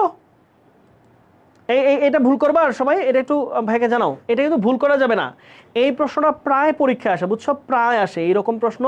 তোমরা ভুলবশত তোমরা এগুলাকে অ্যাডভার্বের জায়গায় কনজাংশন দাও। মনে করো যে দুইটা বাক্যের মাঝে বসছে অথবা বাক্যের শুরুতে বসছে, কনজাংশনই হবে না। অ্যাডভার্ব বাক্যকে মডিফাই করতে পারে, এটা অনেক শিক্ষার্থী জানেই না। সে মনে করে অ্যাডজেক্টিভ আর ভার্ব ছাড়া মানে কাউকে মডিফাই করে না, সে পুরো বাক্যকে মডিফাই করতে পারে। বুঝছো? পূর্ণাঙ্গ বাক্যকে মডিফাই করার সক্ষমতা অ্যাডভার্বের থাকে। ওকে, ফাইন। তারপর চুজ দ্য কারেক্ট সেন্টেন্স, সঠিক বাক্যটা খুঁজে বের করো। সঠিক বাক্য, আসো। হি বট আ $300 স্যুট। না, আমরা জানি ডলার টাকা ছাড়া সকল মুদ্রা প্লুরাল হয়, সো এখানে ডলার্স হইতো। সো এটা ইনকারেক্ট, এটা হবে না। কারেক্টটা খুঁজে বের করতে হবে। The headmaster and secretary were present. আমরা জানি দুইটা পদবীর আগে যদি আর্টিকেল একটা মাত্র থাকে তাহলে সেটা সিঙ্গুলার নাউনকে বোঝায়, একজনকে বোঝায়। তাহলে এখানে হেডমাস্টারে যে সেই সেক্রেটারি, যে সেক্রেটারি সেই হেডমাস্টার, তাহলে এখানে প্লুরাল ভার্ব না হয়ে হওয়া উচিত ছিল ওয়াজ, বুঝছো, সিঙ্গুলার হইতো। সো এটাও ভুল আছে। You look as though you are expecting some bad news. দেখো আমরা জানি কি অ্যাজ দো এর পরে কি হয়, পাস্ট টেন্স হয়, তাহলে এখানে আর না হয়ে এখানে আসলে ওয়ার হওয়া উচিত ছিল। সো এটা ভুল আছে, এটা কিন্তু ভুল আছে। হ্যাঁ, সরি, এটাও ভুল আছে, তাহলে এটা কিন্তু ভুল। তাহলে সঠিক কোনটা? You would rather not attend the programme. আমরা জানি উড রাদার একটা মডাল ভার্ব, তারপরে নট বসছে, তারপরে ভার্বের বেস ফর্ম, ঠিকঠাক আছে। সো এটা তো সঠিক। শি উড রাদার, আমরা জানি মোডাল ভার্বের সাথে কখনো অ্যাজ বা ইয়েস হয় না। তুমি কি শি উডস রাদার বলবা? কখনোই না। She would rather, she woulds rather বসে না, কখনোই বসে না, বুঝছো? উত্তর কোনটা হবে? উত্তর হচ্ছে আমাদের ডি নাম্বার। তারপরে আসি, what is the meaning of the idiom. এটাও আমি ক্লাস তোমাদের প্রাইভেট গ্রুপে দিয়েছিলাম, পেজে দিয়েছিলাম। ম্যাগনাম ওপাস, ম্যাগনাম ওপাস, খেয়াল করো, ম্যাগনাম ওপাস। ম্যাগনাম ওপাস মানে কি বলতো ভাইয়া? ম্যাগনাম ওপাস মানে কোনো একটা লেখক বা সাহিত্যিক বা ভাস্কর তার জীবনের সবচেয়ে গ্রেটেস্ট, হ্যাঁ, গ্রেটেস্ট অথবা বেস্ট অথবা most important work, most important work মানে তার জীবনে যত সে সাহিত্য কর্ম করছে, যেমন ধরো লিওনার্দো দা ভিঞ্চির শ্রেষ্ঠ শিল্প কোনটা? সেটা কি? ওই যে মোনালিসা। রবীন্দ্রনাথের শ্রেষ্ঠ কাব্যগ্রন্থ কোনটা? গীতাঞ্জলি, তাই না? রবীন্দ্রনাথের পরে যদি আসি নজরুলের শ্রেষ্ঠ কবিতা কোনটা? বিদ্রোহী। তাহলে কোন একটা লেখক সাহিত্যিকের শ্রেষ্ঠ যে কর্মটা, এটাকে বলা হয় হচ্ছে ম্যাগনাম ওপাস। তাহলে ম্যাগনাম ওপাস মানে কি বলতো ভাইয়া? Best work. কোন একজন লেখক সাহিত্যিক ভাস্কর তার জীবনের করার সবচেয়ে ভালো যে সাহিত্যকর্ম, সে হচ্ছে ম্যাগনাম ওপাস। এটা পরীক্ষায় প্রায় আসে, এটা বিসিএস সহ বিভিন্ন চাকরি পরীক্ষায় আসে। The factory turns dash 50 tons of fertilizers a day. আচ্ছা, ফার্টিলাইজার মানে কি? সার। এই ফ্যাক্টরিটা কি করে? Turn dash 50 tons of fertilizers a day. এই ফ্যাক্টরিটা একদিনে 50 টনেরও বেশি বা 50 টন সার উৎপাদন করে। 50 টন সার উৎপাদন করা একটা সুন্দর প্রিপোজিশন আছে, টার্ন আউট। টার্ন আউট অর্থ কি? উৎপাদন করা। অর্থ কি? উৎপাদন করা। টার্ন আউট উৎপাদন করা, টার্ন আউট উৎপাদন করা। টার্ন আউট অর্থ কি? উৎপাদন করা। টার্ন আউট উৎপাদন করা। তাহলে the factory turns out 50 tons of fertilizers a day। এই কোম্পানিটা প্রত্যেক দিন 50 টন সার উৎপাদন করে। তাহলে কি হবে? টার্ন আউট হবে। টার্ন আউট, টার্ন আপ না, অনেকে আপ দিয়েছো, আপ না, টার্ন আউট।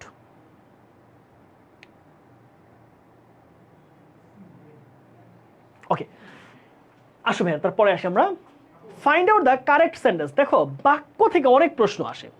এটা আসছে ড্যাংলিং মডিফাই থেকে আসছে প্রশ্ন। কোথা থেকে আসছে? Dangling modifier. খেয়াল করো ভাইয়ারা, এই প্রশ্ন কিভাবে সলভ করবো আমরা? ড্যাংলিং মডিফায়ার ক্ষেত্রে খেয়াল রাখতে হবে, প্রথম ফ্রেজটা যেখানে শেষ হয়েছে, দ্বিতীয় ক্লজের সাবজেক্ট যেন সেখান থেকে শুরু হয়, সাবজেক্ট। আচ্ছা আসো, entering the room the light was of. আচ্ছা, এন্টারিং দ্য রুম, এখানে ভার্ব কি? রুমে ঢুকছে। এখানে সাবজেক্ট কি? লাইট। তাহলে লাইট কি রুমে ঢুকতে পারে? বলো, মিলল জিনিসটা? তো এটা কি সঠিক হয়েছে না ভুল হয়েছে? ভুল হয়েছে। তাহলে বলতে পারতাম entering the room I turned of the light. আমি লাইটটা অফ করছি, কারণ কি? আমি রুমে ঢুকতে পারি। তাহলে আমি বারবার বলেছি যে ড্যাংলিং মডিফায়ার ক্ষেত্রে ফ্রেজটা যেই সাবজেক্ট দিয়ে শেষ হয়েছে সে যেন দ্বিতীয় ক্লজের শুরুতে থাকে। এখন এখানে ঢুকছি আমি রুমে, কিন্তু এখানে সাবজেক্ট হচ্ছে লাইট। তাহলে লাইট কি ঢুকছে? লাইট কি ঢুকতে পারে কোথাও? না, তাহলে এটা হবে না। ওয়াইল ওয়াকিং ইন দ্য গার্ডেন। আচ্ছা, তাহলে আমি যখন হাঁটছি, রাইট, আমি হাঁটছি, হার লেগ ওয়াজ ব্রোকেন, তার পা ভেঙে গেছে। while walking মানে কি, একটা মানুষ তো হাঁটে নাকি, পা তো নিজে নিজে হাঁটে না, মানুষ হাঁটে, তাই না? তাহলে এখানেও আসলে একটা সূক্ষ্ম ড্যাংলিং মডিফায়ারের ব্যবহার হয়েছে, মানে ভুল modifier. Having cross the road, রাস্তা পার হয়ে, আকার, আচ্ছা একটা গাড়ি কি নিজে নিজে রাস্তা পার হয়? গাড়িকে যে ড্রাইভার চালায় সে না রাস্তা পার হয়, কারণ গাড়ি তো নিজে চলে না। পা কি নিজে নিজে চলে? পাকে ব্রেনকে যে আমরা প্রসেস করি, ব্রেনকে যে সিগন্যাল দেয়, এটা মানুষ দেয়, সেটা মানুষ হওয়া উচিত ছিল। গাড়ি ড্রাইভার হইতে পারতো বা একটা ব্যক্তি হইতে পারতো, গাড়ি নিজে নিজে কিন্তু চলে না, তাকে সিস্টেম দিতে হয়, তাকে চালাইতে হয়। আচ্ছা, the boy received a crest with golden ribbons for his achievement, right? এখানে উত্তর সঠিক। ছেলেটা গোল্ডেন রিবন মানে স্বর্ণের একদম ফিতায় মোড়ানো একটা পুরস্কার পেয়েছে তার কাজের জন্য। ফাইন, এখানে কোনো প্রবলেম নেই। তারপরে এই বাক্যটা আমাদের সঠিক, যেখানে কোনো মডিফায়ারের কোনো রকম ক্যাচাল আসলে নাই। উত্তর কোনটা হবে? উত্তর হবে ডি নাম্বার। তারপর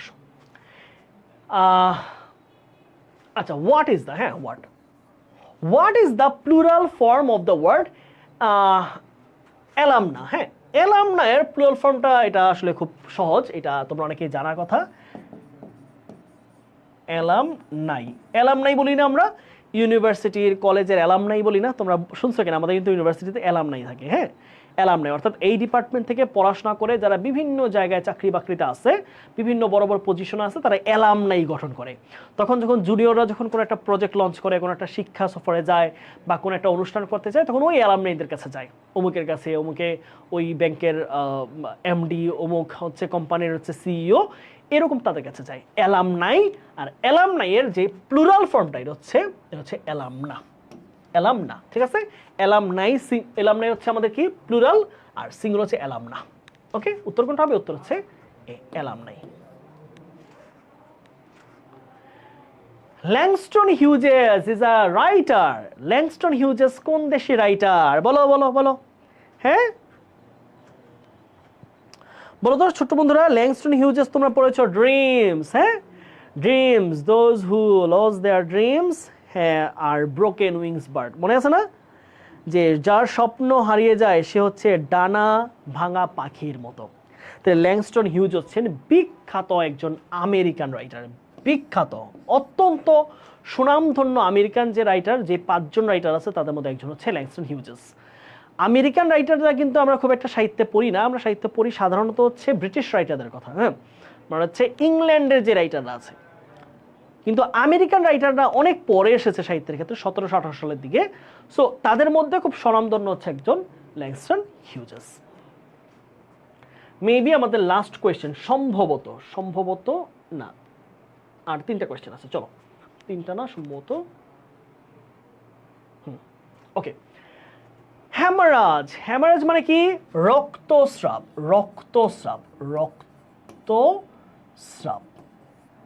এটা এক ধরনের অসুস্থতা, আবার এটা এক ধরনের নারীদের একটা স্বাভাবিক শারীরিক পরিবর্তন, রক্তস্রাব। হ্যাঁ, তাহলে রক্তস্রাব ইজ রিলেটেড টু, রক্তস্রাব এই জিনিসটা কিসের সাথে সম্পৃক্ত? অবশ্যই শারীরিক একটা বিষয়। তাহলে অবশ্যই রক্তস্রাব কিসের সাথে জড়িত?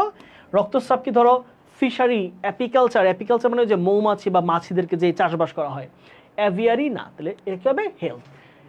হ্যামারেজ মানে হচ্ছে রক্তস্রাব, এটা একটা শারীরিক ব্যাপার, একটা শরীরের অসুস্থতাও অনেক সময় ঘটে, রক্তস্রাব হয়। সো এটা হচ্ছে হেলথের সাথে সম্পৃক্ত একটা বিষয়। তারপর আসো, which of the following is a countable noun? নিচের কোনটা countable noun? Very difficult question, বলো এটা পারো কিনা দেখি।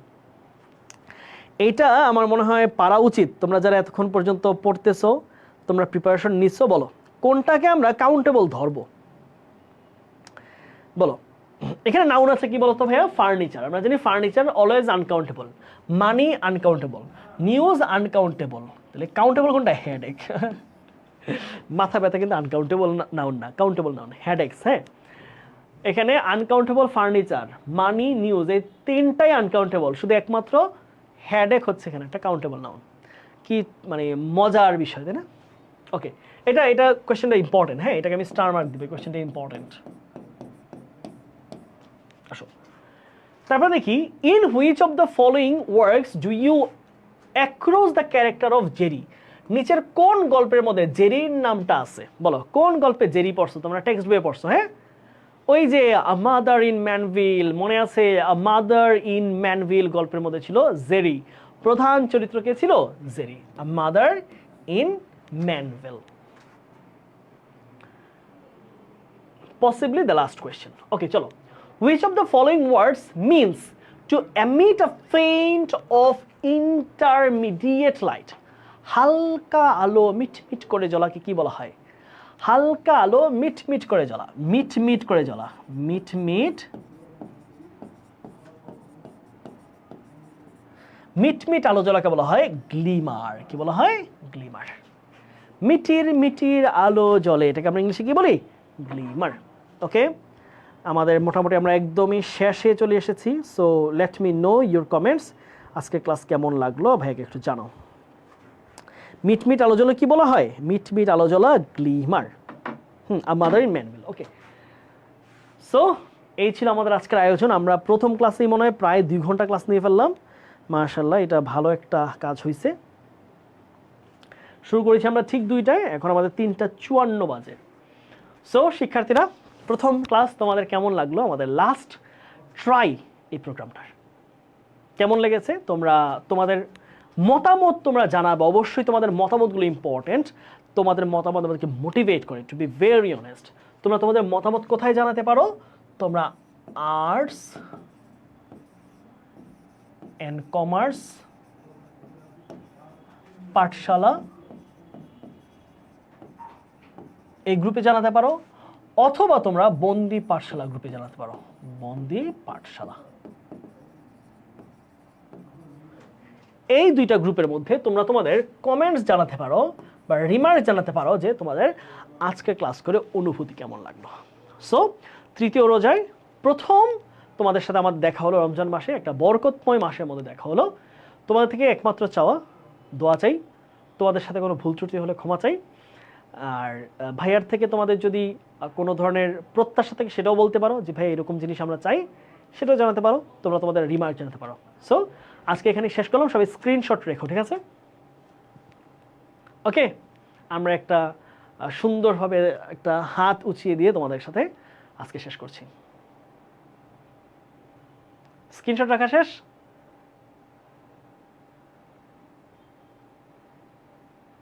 আসসালামু আলাইকুম।